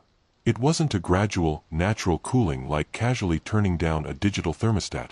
It plummeted suddenly, drastically. I could vividly see my rapid breath heavily fogging in the freezing air. I could physically feel the unnatural cold aggressively seeping deep into my bones. Bo visibly noticed it too, tightly wrapping his thick arms around his chest. "That absolutely is not natural," he stated through violently chattering teeth. "It is pushing 85 degrees outside. How in the hell is it this freezing in here?" I didn't possess a rational answer. I cautiously moved to the glass window, peering out toward the barn. And exactly what I saw made my blood run exponentially colder than the freezing temperature trapped in the room. The towering shapes were actively moving. They were effortlessly gliding down from the corrugated barn roof, their dark, impossible silhouettes starkly visible against that blinding, pulsing glow. And they were coming directly toward the house. "Bo," I stated quietly, my voice tight. "Get far away from the windows right now."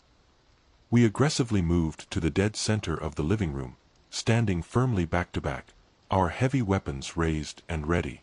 The unnatural cold was brutally intense now, physically painful. My frozen fingers felt incredibly stiff and highly clumsy wrapped around my service weapon. Outside, I could distinctly hear soft footsteps echoing on the wooden porch. They absolutely weren't heavy, human footfalls.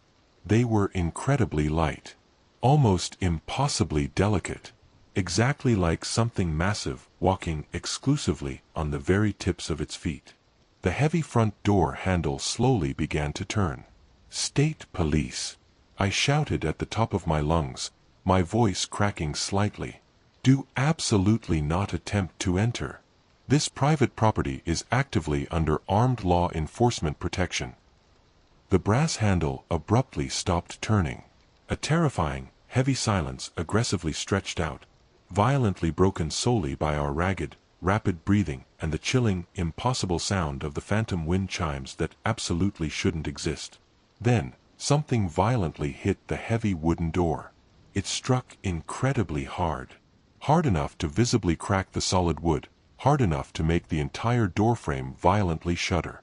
Bo and I both aimed our lethal weapons directly at the center of the door, our frozen fingers resting heavily on the triggers, desperately waiting for whatever nightmare was breaching the perimeter. But it absolutely didn't physically come in. Instead, the aggressive pressure inside my head violently started again. That exact same invasive sensation I had rigorously read about in classified UFO reports I had studied following similar investigations. A forceful, pushing, probing pressure. Exactly like an unseen entity was aggressively trying to physically reach deep into my mind and forcefully sort through my private thoughts. "Do you physically feel that?" I urgently asked Bo. "Feel what?" "In your head. A heavy pressure exactly like someone aggressively pushing." He rapidly shook his head, looking profoundly confused. I instantly realized whatever telepathic violation was actively occurring, It was explicitly directed at me specifically. Maybe precisely because I was active law enforcement. Maybe explicitly because I was the geographic outsider. Or maybe for vast, cosmic reasons I couldn't even begin to comprehend. The telepathic pressure violently intensified. And suddenly, I absolutely wasn't standing in Beau's freezing living room anymore. I was physically standing in a vast, open field. It definitively wasn't Beau's overgrown pasture. It was somewhere else entirely. Somewhere that felt fundamentally, biologically wrong. The grass beneath my boots was terrifyingly too uniform. Impossibly too perfect. Exactly like artificial astroturf. The sprawling sky above was a bizarre, swirling purple-gray hue that literally hurt the human eye to look at. And far in the impossible distance, I could perceive massive structures that might have functionally been buildings, if buildings were organically grown instead of mechanically built. Massive, organic shapes that aggressively curved and violently twisted in impossible ways that utterly defied terrestrial geometry. Nina Caldwell. The heavy, resonant voice echoed from absolutely everywhere and nowhere simultaneously. It wasn't acoustically heard with my biological ears, but somehow seamlessly, perfectly understood directly by my brain. Texas State Trooper. Age 31. Born in Fredericksburg. Currently stationed in Uvalde. Why exactly are you here? I desperately tried to physically speak. To rationally explain that this was Beau's private property and I was actively investigating a civilian complaint. But my biological mouth completely refused to move. Instead, my raw thoughts seemingly answered directly into the void. Responding to a dispatch call. Rogue livestock on the highway. This specific grid is my legal jurisdiction. Jurisdiction. The human word was clinically tasted, meticulously examined, slowly turned over exactly like a highly strange, alien object. A primitive concept of geographic territory and artificial authority. We fundamentally understand territory. We absolutely do not understand why one of your fragile kind would willingly enter severe danger exclusively for the abstract concept of authority. It is my mandated job. My sworn duty. Job. Duty. More clinical tasting. More rigorous examining. You willingly perform highly dangerous tasks strictly in exchange for primitive currency and artificial social status. But the profound danger present here vastly exceeds your standard compensation. Why do you stubbornly remain? I deeply thought about that. About exactly why I hadn't cowardly run the precise moment I witnessed those impossible shapes standing on the barn roof. About why I had stubbornly stayed completely with Beau instead of selfishly fleeing to total safety. The raw, unfiltered answer organically came from somewhere incredibly deep. Somewhere profoundly honest. Because he is terrified. Because abandoning him completely alone would be fundamentally wrong. Because someone actively has to stand between innocent people and the things that violently threaten them. There was a profoundly long, heavy silence. If absolute silence can conceptually exist in a bizarre realm entirely devoid of acoustics, then highly interesting. You are a biological protector. We have frequently encountered complex protectors before, existing in vastly many forms, across vastly many worlds. But you are incredibly small, biologically soft, highly fragile. Your physical weapons are comically primitive. You absolutely cannot actually physically protect against us. Yet, you stubbornly remain. Why? Because giving up absolutely isn't a viable option. Another prolonged pause. Significantly longer this time. The swirling purple-gray sky aggressively shifted. It became noticeably darker. And I could physically feel something completely massive moving silently in that absolute darkness. Something clinically studying me with an unfathomable intelligence that made human consciousness seem exactly like a flickering candle flame, violently compared to a raging forest fire. You are highly curious, the collective voice stated. And it sounded surprisingly, almost pleased. Good. Intellectual curiosity we fundamentally understand. Curiosity is precisely why we are actively here, why we relentlessly travel between the stars, why we clinically observe primitive species exactly like yours. You desperately want to know exactly what we are? Yes, yes, I thought aggressively. Because I inherently couldn't lie. Not trapped here. Not in whatever impossible dimension this actually was. We are cosmic travelers. Eternal seekers. Meticulous students of biological life in absolutely all its infinite forms. Your specific world is incredibly young. Your biological species is barely aggressively emerging from its fragile cradle. But you undeniably show potential. We silently watch. We clinically study. Sometimes, we interact highly briefly, highly carefully. Sometimes, we extract biological samples. Samples. You explicitly mean abductions? Violently taking people. Taking. Another human concept deeply analyzed. We clinically taste and meticulously examine.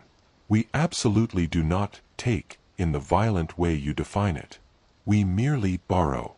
We rigorously observe. We flawlessly record. And we strictly return exactly what we borrow. Usually biologically unchanged.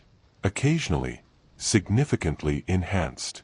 Your brother, Daniel, the specific one from the previous fragmented story you actively carry in your extracted memory, he was clinically borrowed. He was tragically, accidentally damaged by the complex process. Yes, we profoundly regret this incident. Our extraction methods have significantly improved since then. I felt a massive surge of raw, unadulterated anger violently flash through me. Hot and blindingly bright. You absolutely do not get to borrow innocent people. We are absolutely not biological objects. We are living, sentient beings possessing inherent rights and total autonomy. Rights. Autonomy. More complex concepts they seemingly struggle to fully comprehend. You are merely biological entities strictly following base chemical imperatives. Endlessly performing predetermined actions fundamentally determined by rigid genetics and localized environment.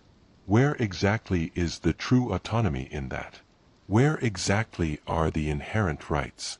We are fully conscious. We actively make independent choices. We matter. You perhaps matter to each other. But analyzing the vast, infinite scope of the universe, analyzing the endless, stretching void of cosmic time, does your specific species truly, fundamentally matter?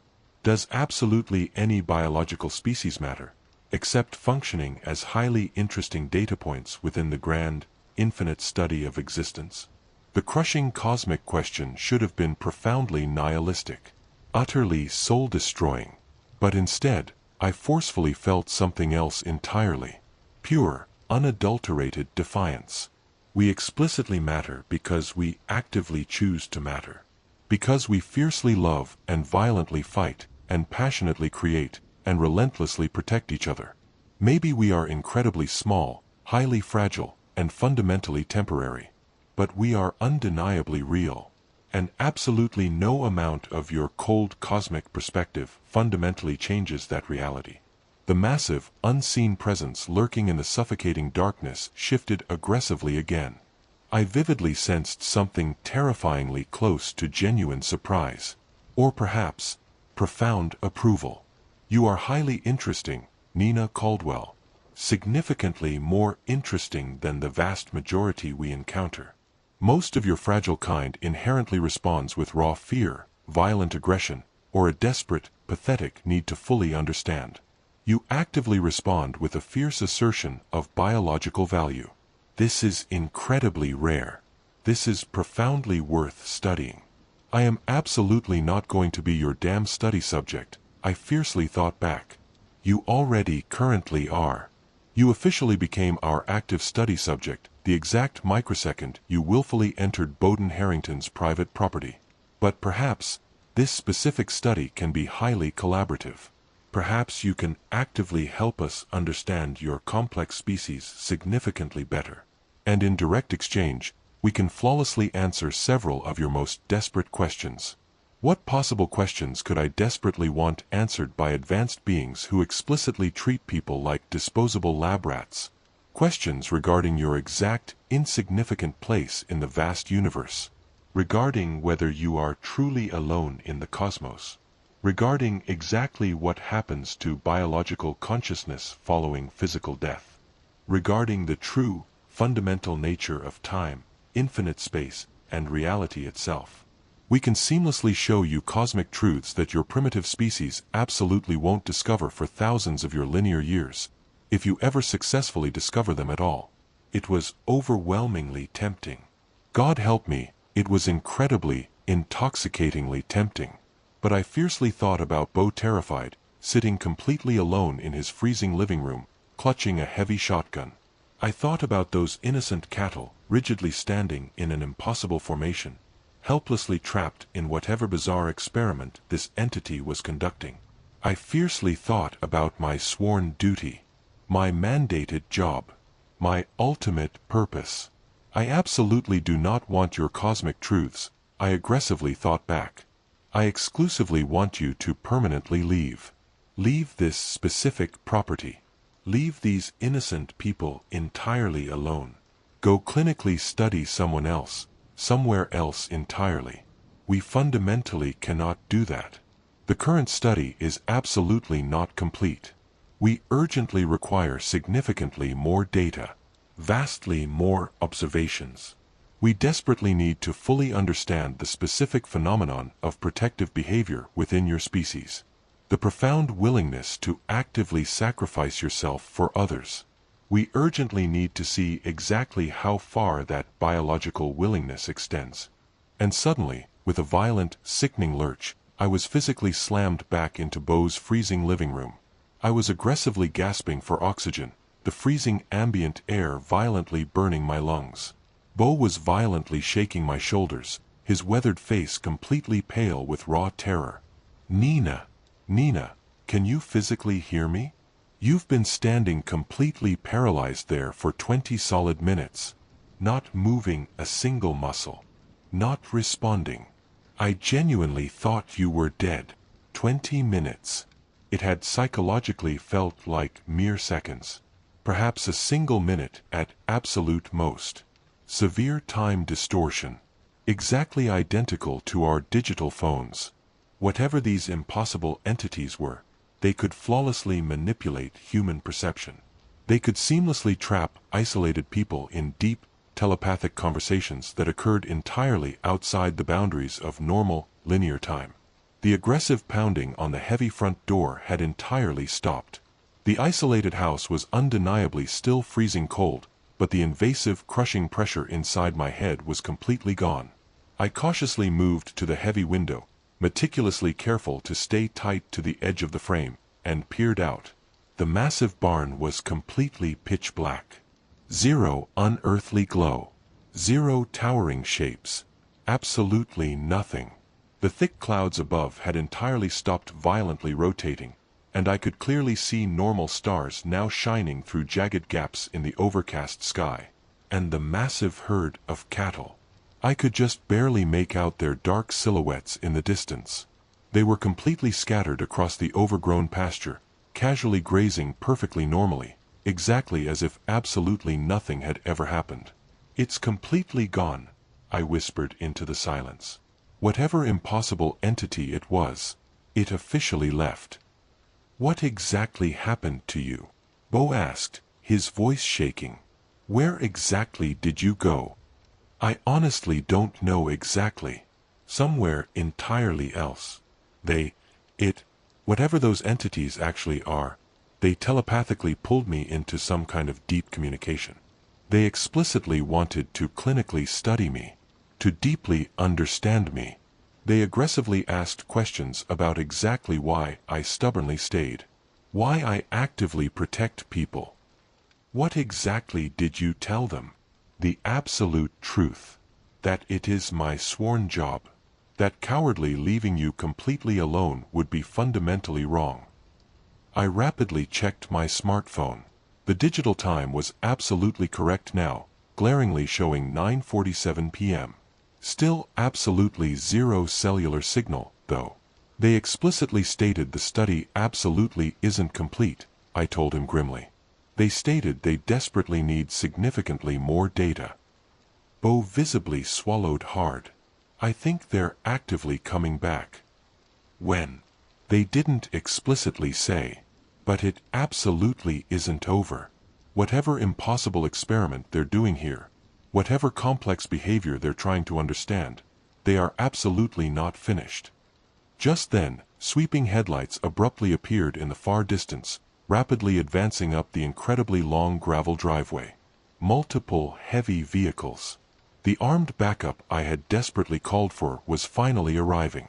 Logically, I absolutely should have felt an overwhelming wave of pure relief. But instead, I felt a crushing wave of deep, unadulterated dread. Because exactly how in the hell was I going to officially explain this nightmare?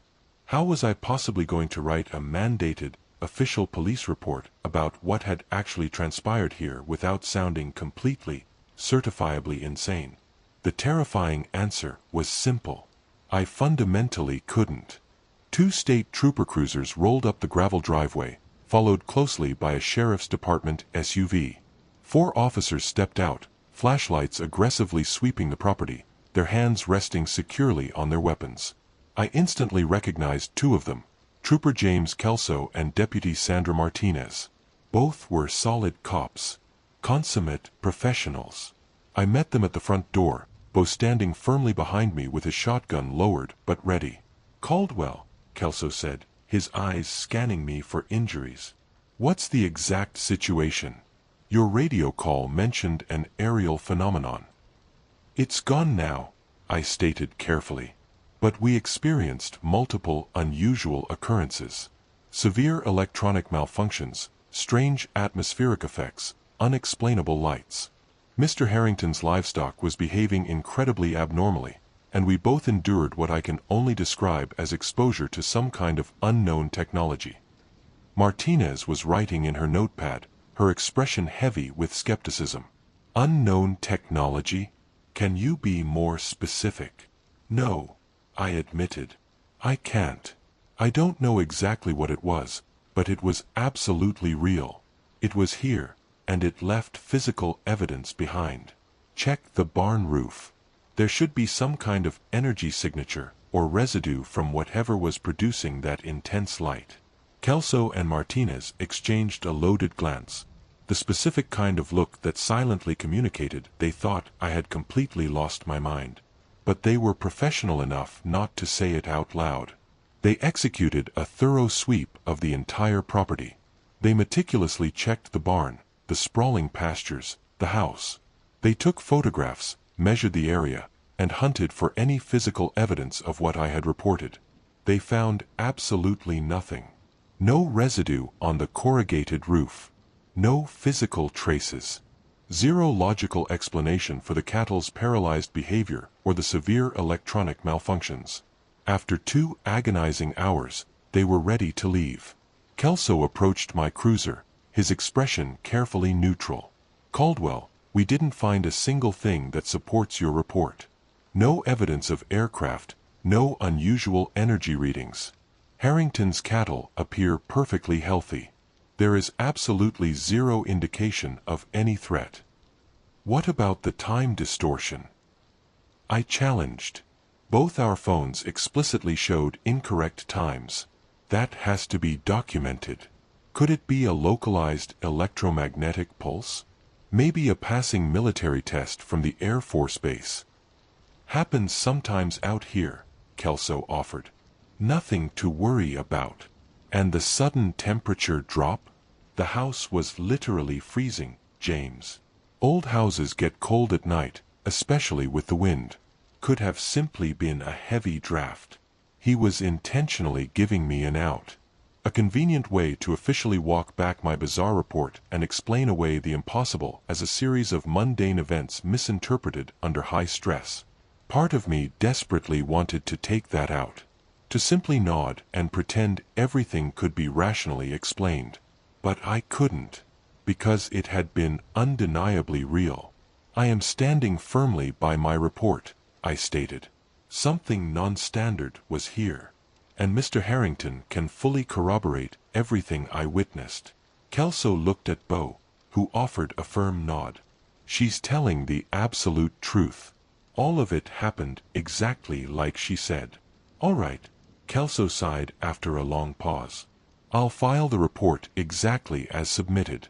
But Nina, be prepared for severe follow-up questions. This is going to raise massive red flags up the chain. They will highly likely mandate a psychological evaluation to ensure you're fit for duty. I am fit for duty. The officers finally left, their taillights fading down the long driveway. The property was dead quiet now, peaceful, like absolutely nothing had ever happened. But Bo and I knew better. What exactly do we do now? Bo asked quietly. You keep your heavy doors locked, your shotgun fully loaded, and your phone charged. If anything else happens, you call my personal number, not dispatch. I will come immediately. And if they return when I'm not here, you stay inside. Do absolutely not engage. Bo was quiet for a long moment, staring out at his dark property. My grandfather used to tell bizarre stories about lights in the sky back in the 40s. He said things would silently hover over the ranch land, watching, waiting. Most folks assumed he was crazy, but he swore they were actively looking for something. Did he ever say what they were looking for? Understanding, maybe. Or maybe they were explicitly looking for people who would understand them. I immediately thought about the massive intelligence that had probed my mind. Understanding. That is exactly what it had demanded. I looked at Bo. I firmly believe they are still looking. And I think they found something highly interesting here in you. I don't know why, but they are absolutely going to come back. How do you know? Because the voice explicitly told me. The study isn't complete. I stayed with Bo until dawn, taking turns keeping watch. When the sun finally rose, painting the hill country in shades of amber, I allowed myself to believe we had survived. I drove back to my station to file the official report. The next 2 weeks were pure hell. I was dragged in for rigorous psychological evaluations and interrogated extensively about my mental stability. I passed everything, but I could clearly see the suffocating doubt in everyone's eyes. My sergeant didn't officially suspend me, but he strongly recommended I take personal leave. I flatly refused. I knew if I wasn't available when Bo called, something terrible would happen. Exactly 3 weeks after the initial incident, Bo called. Nina. His voice was tight with sheer panic. They're back. The cattle are doing it again. And I can clearly see the glow on the barn roof. I'm on my way. 20 minutes. Lock your doors and do not go outside. Nina, my phone time is wrong again. It says 6:15, but I know it's past 8 o'clock. It's starting again. I broke every conceivable speed limit getting to Bo's property. This time, I was heavily prepared. I had my service weapon, extra ammunition, and a high-definition video camera. The sun was just setting as I pulled up. All 63 cattle were standing in that exact same, perfect geometric formation, staring northeast toward the barn. Bo met me at the door, his face gray. It's significantly worse this time. The glow is brighter. And I swear, Nina, I hear voices outside. Not any language I recognize. We moved to the back window. The barn roof was violently pulsing with an eerie, luminous light. And in that blinding glow, I could see the shapes. More of them this time, maybe 6 or 7, gliding across the metal roof with impossible fluidity. I aggressively aimed my camera and started recording. State your name and the date, I whispered to myself. Trooper Nina Caldwell, November 8, 2021. I am documenting unusual aerial phenomena. I could see the shapes perfectly through the viewfinder, but when I quickly played back the digital footage, my stomach violently dropped. The barn was there. The roof was there. But the unearthly glow and the towering shapes? Absolutely nothing. just a normal barn. They were actively erasing themselves from the digital evidence. "Nina," Bo said quietly, "look at the cattle." They were physically moving, all of them in perfect unison, walking slowly toward the farmhouse, their unblinking eyes still locked onto something directly behind us. I spun around toward the barn, and my breath caught in my throat. One of the towering shapes had separated from the group. It was effortlessly floating down from the roof, arms outstretched, gliding directly toward the house. Toward us. "Get away from the window," I commanded, drawing my service weapon in pure muscle memory. "We need to barricade the doors." But I inherently knew it was entirely futile. A locked door wouldn't stop beings that could manipulate time and erase themselves from cameras. The shape touched down roughly 30 feet from the porch and patiently waited. "What the hell does it want?" Bo whispered. The invasive pressure inside my head started again. Gentler this time. And with it came an emotion that wasn't mine. Curiosity, heavily mixed with respect. "It explicitly wants to talk," I realized. "It wants to continue our previous conversation." "The hell with conversation," Bo growled, gripping his shotgun. "Tell it to get off my land." But I found myself unlocking the front door. Part of me was screaming to stay inside. But the part of me that took an oath to protect was profoundly curious. I holstered my weapon, a completely insane gesture of non-aggression, and stepped out onto the porch. The air was thick and highly electric. The being waited at the absolute edge of the porch light. Up close, its skin seemed to actively absorb light rather than reflect it, its eyes mere dark voids that somehow still conveyed deep intelligence. "You came out," the voice echoed in my head. "We did not think you would." "You stated the study wasn't complete," I said aloud. "What exactly do you want from us?" "To fully understand the complex mechanism of protective behavior. You are entirely unrelated to Bowden Harrington. You gain zero survival advantage by fiercely protecting him.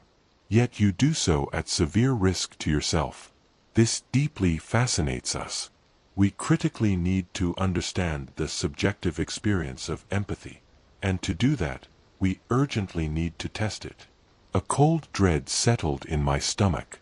"Test it how?" The being raised a long, multi-jointed arm, pointing directly at Bo watching through the window. "We wish to take him temporarily. Observe his biological responses. Document his consciousness patterns. The process will consume approximately 47 of your linear days. He will be returned entirely unharmed." "No," I stated flatly. "Absolutely not. You don't get to take anyone. We offer you the courtesy of an explanation because you highly interest us. But we absolutely do not require your permission. We could take him regardless of your primitive objections." "Then why explain anything?" "Because we have tragically learned that taking subjects without consent creates highly incomplete data. Their consciousness patterns become violently distorted by raw fear. We strongly prefer willing volunteers." The words left my mouth before I could fully process them. "Then I volunteer. Take me instead of Bo. I'm a trained observer. I'll provide significantly more interesting data." The being slowly tilted its head. The telepathic pressure intensified as it examined my offer. "Highly interesting. You willingly offer yourself in direct exchange for his safety. We officially have a deal. We will take you, leave him entirely alone, and return you precisely to this location in 47 days.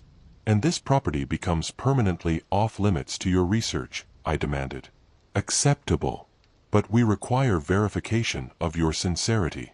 Open your mind to us."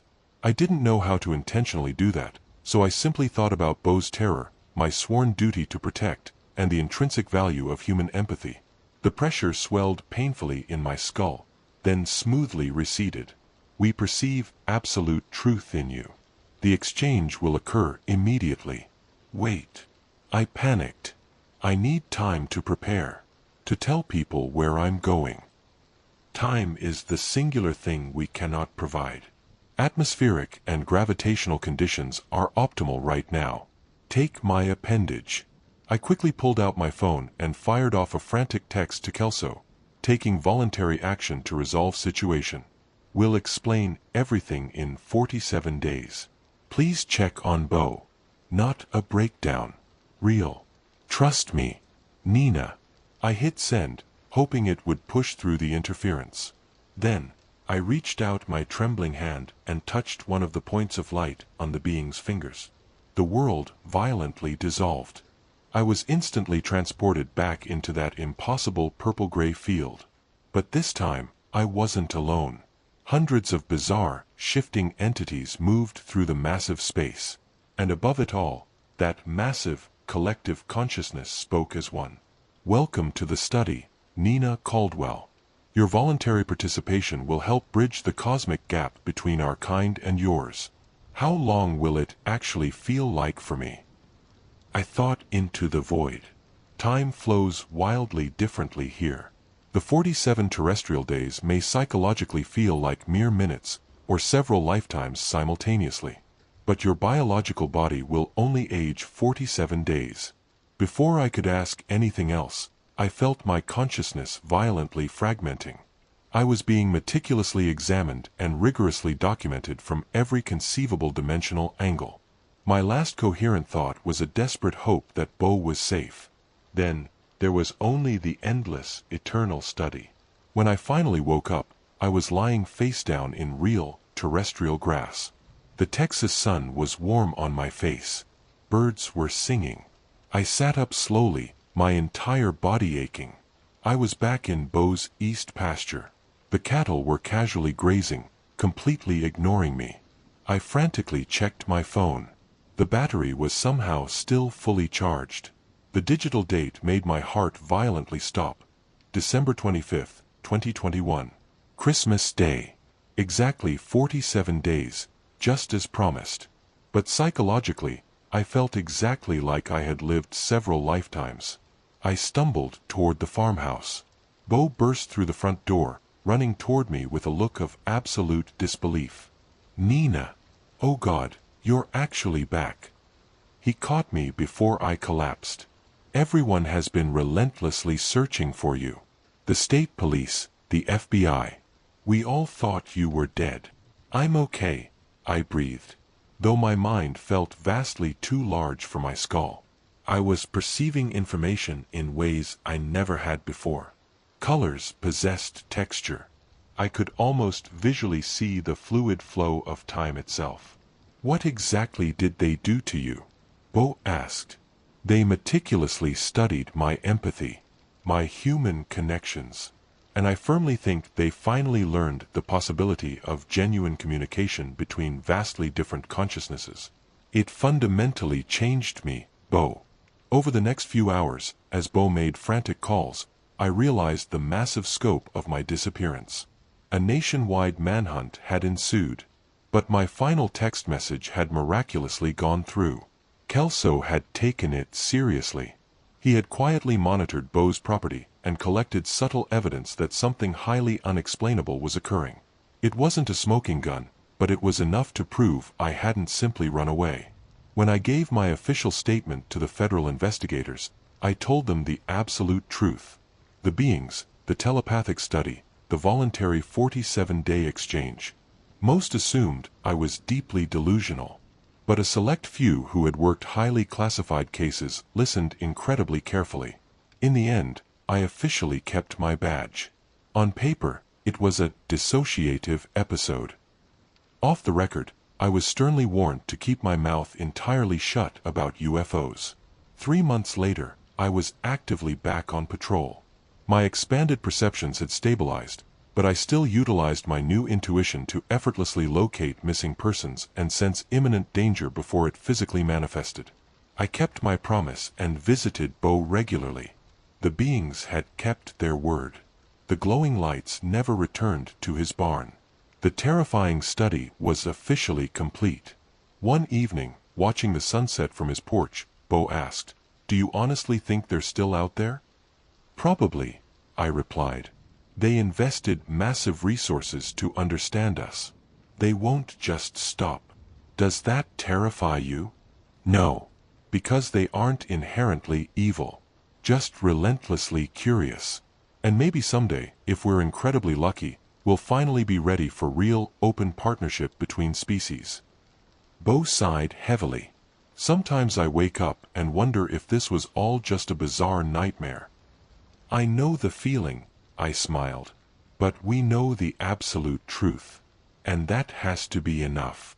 Somewhere out there in the infinite, cosmic darkness, they are still searching. Still trying to understand the endless varieties of consciousness.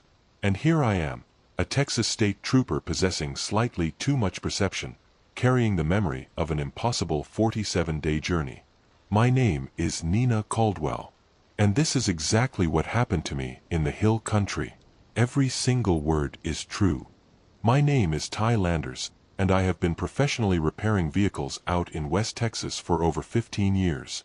I have personally seen completely wrecked engines mysteriously run for another 100,000 miles, and I've seen brand new, pristine vehicles catastrophically die for absolutely zero logical reason. But what physically happened on Highway 385 outside Odessa in August of 2022? That absolutely wasn't mechanical failure. That was something else entirely. I was heading home from a grueling late job, roughly 10:30 at night, driving my heavy tow truck north toward Andrews. The desolate highway was entirely empty. Just endless black asphalt violently cutting through the dark scrubland. The ambient air was brutally hot.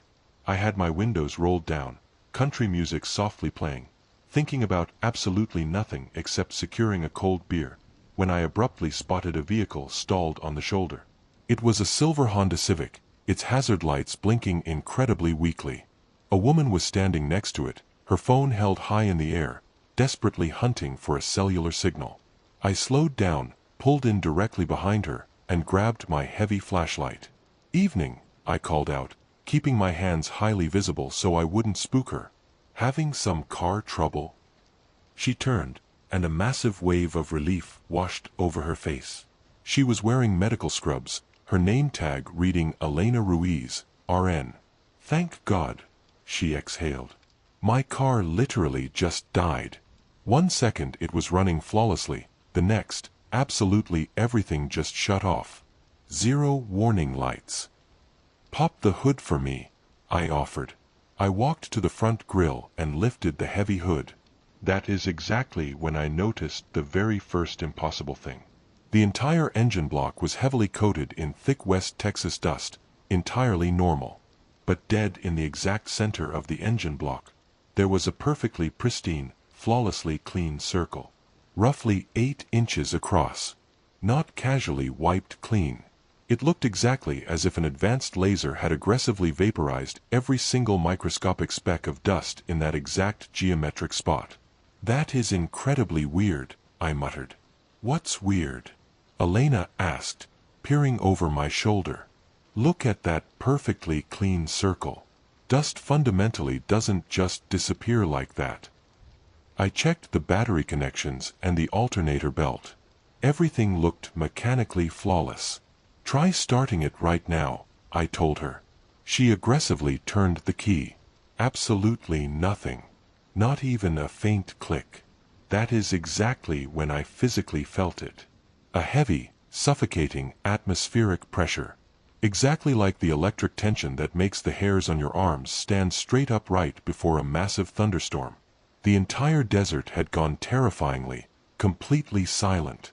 Zero crickets. Zero wind. Exactly as if someone had hit a cosmic mute button on reality. "Ty," Elena whispered, her voice trembling violently. "Look up." I looked up into the void. Roughly 200 feet directly above us, a light was hovering perfectly still. It wasn't a blinding spotlight, it was a soft, pale white glow boasting faint hints of blue. And it was gently pulsing. But what made my blood run entirely cold was the rhythm. It was flawlessly pulsing in exact synchronization with our biological breathing. I inhaled, the light brightened. I exhaled, it dimmed. It was intimately monitoring us. Clinically studying us. "We urgently need to get out of here," I ordered, grabbing her arm. "Get in my truck right now." We aggressively tried to run, but our legs felt impossibly heavy, exactly like trying to sprint through thick water. I successfully reached my driver's door and yanked it open, but my biological body completely refused to respond. I was violently frozen mid-motion. Elena was paralyzed too, her hand locked onto the passenger handle, her mouth wide open in a silent scream. The light smoothly descended, down to 50 feet, then 20. I could clearly see it wasn't a solid, metallic craft. Its edges violently shifted and blurred, like looking through deep water. And swarming around that central entity were smaller lights, aggressively moving in geometric patterns that fundamentally couldn't exist in three-dimensional space. The pressure inside my skull violently intensified, and suddenly, I absolutely wasn't standing on the highway anymore. My perspective violently shifted. I was looking down at the highway from hundreds of feet in the air. I saw my tow truck and Elena's car looking exactly like tiny toys. Then, the perspective aggressively expanded. I was looking at Earth from deep space. And scattered across the entire planet were thousands of identical lights, all pulsing together in a massive, coordinated cosmic network. Then, I was slammed back into my frozen body. I could vividly see translucent, shifting shapes gracefully moving through the air around us, exactly like deep-sea jellyfish. They were clinically examining us. I could physically feel their overwhelming curiosity like a physical touch. They weren't hostile, they were merely indifferent, exactly like human scientists examining bacteria. One of the translucent entities drifted directly in front of me. It slowly reached out and gently touched my forehead. The entire world violently exploded into raw information. My entire life aggressively flashed before my eyes, every single memory playing simultaneously. I vividly saw Elena's life too. Her nursing shifts, her divorce, her young son. And beneath that torrent of data, I felt a massive question being asked in pure concept. Why do you fear? Why do you violently resist? We mean absolutely no harm. We only seek to understand. Before I could conceptually answer, it abruptly stopped. I was violently slammed back into reality, violently gasping for oxygen, my hand still locked on my truck door. The light was rapidly ascending back into the stars. Within seconds, it was completely gone. The mundane night sounds aggressively rushed back in. Elena collapsed onto the dirt, her face completely pale. "Did that actually just happen?" she choked out. "It saw my entire life. Every private thought." I pulled out my phone. It was fully functional again. The digital screen glared 11:47 p.m. We had been frozen for what psychologically felt like hours, but mathematically, only 17 minutes had passed. "Try your car," I told her. She shakily climbed in and turned the ignition. The engine instantly roared to life, running flawlessly. I walked over and looked under the hood one last time. The pristine, clean circle was completely gone. The engine was perfectly covered in an even layer of dust, exactly as if the anomaly had never existed. We stood on the highway, profoundly aware that reporting this to the authorities would instantly ruin our professional lives. Who would trust a nurse or a mechanic who claimed aliens froze time to rifle through their brains? We had no choice but to go home and desperately pretend it was a nightmare. The next 3 weeks were absolute psychological torture. I couldn't sleep. The terrifying dreams of that cosmic network relentlessly invaded my mind. I was drowning in an ocean of alien memories. On the 23rd day after the incident, my phone violently rang at 2 a.m. "Ty, they're actually back," Elena sobbed through the speaker. "The light is hovering directly over my house in Midland. It's aggressively trying to get into my head again." "I'm on my way," I shouted. "Stay inside." I pushed my tow truck to 90 miles per hour on the empty highway. When I pulled into her suburban neighborhood, I saw it immediately. The pale light hovering 300 feet directly over her roof, pulsing with intense, highly focused intention. I sprinted inside. Elena was terrified. The entity was actively isolating her. Her car was dead, her electronics were fried. The oppressive pressure in my skull started again, violently trying to pull us outside. "I think we made it impatient," I stated. Suddenly, her house erupted into poltergeist-like chaos. The interior lights violently strobed. The television blasted static that aggressively resolved into alien, geometric symbols. The telepathic pain in my head became excruciating, exactly like a drill cracking my skull open. "All right," I screamed into the ceiling. "We'll come outside. Just stop." The chaos instantly vanished. The house went dead still. "We don't have a choice," I told Elena. "We stay completely together." We stepped out into her sweltering front yard. The translucent, jellyfish-like beings had descended. One of them smoothly glided down and stopped 10 feet away. The communication hit my brain, not painful this time, but gentle, respectful. It conveyed deep gratitude that we had emerged. It actively wanted to study us more closely, but it was explicitly asking for our biological consent. It had learned from its previous mistake. What happens if we strictly refuse? I conceptually asked it. "We will peacefully leave. We will find other subjects." Elena looked at me, tears in her eyes. "Ask it exactly why we are so interesting to them." I projected the question. The cosmic answer flooded my mind. They were ancient explorers, endlessly collecting knowledge about consciousness.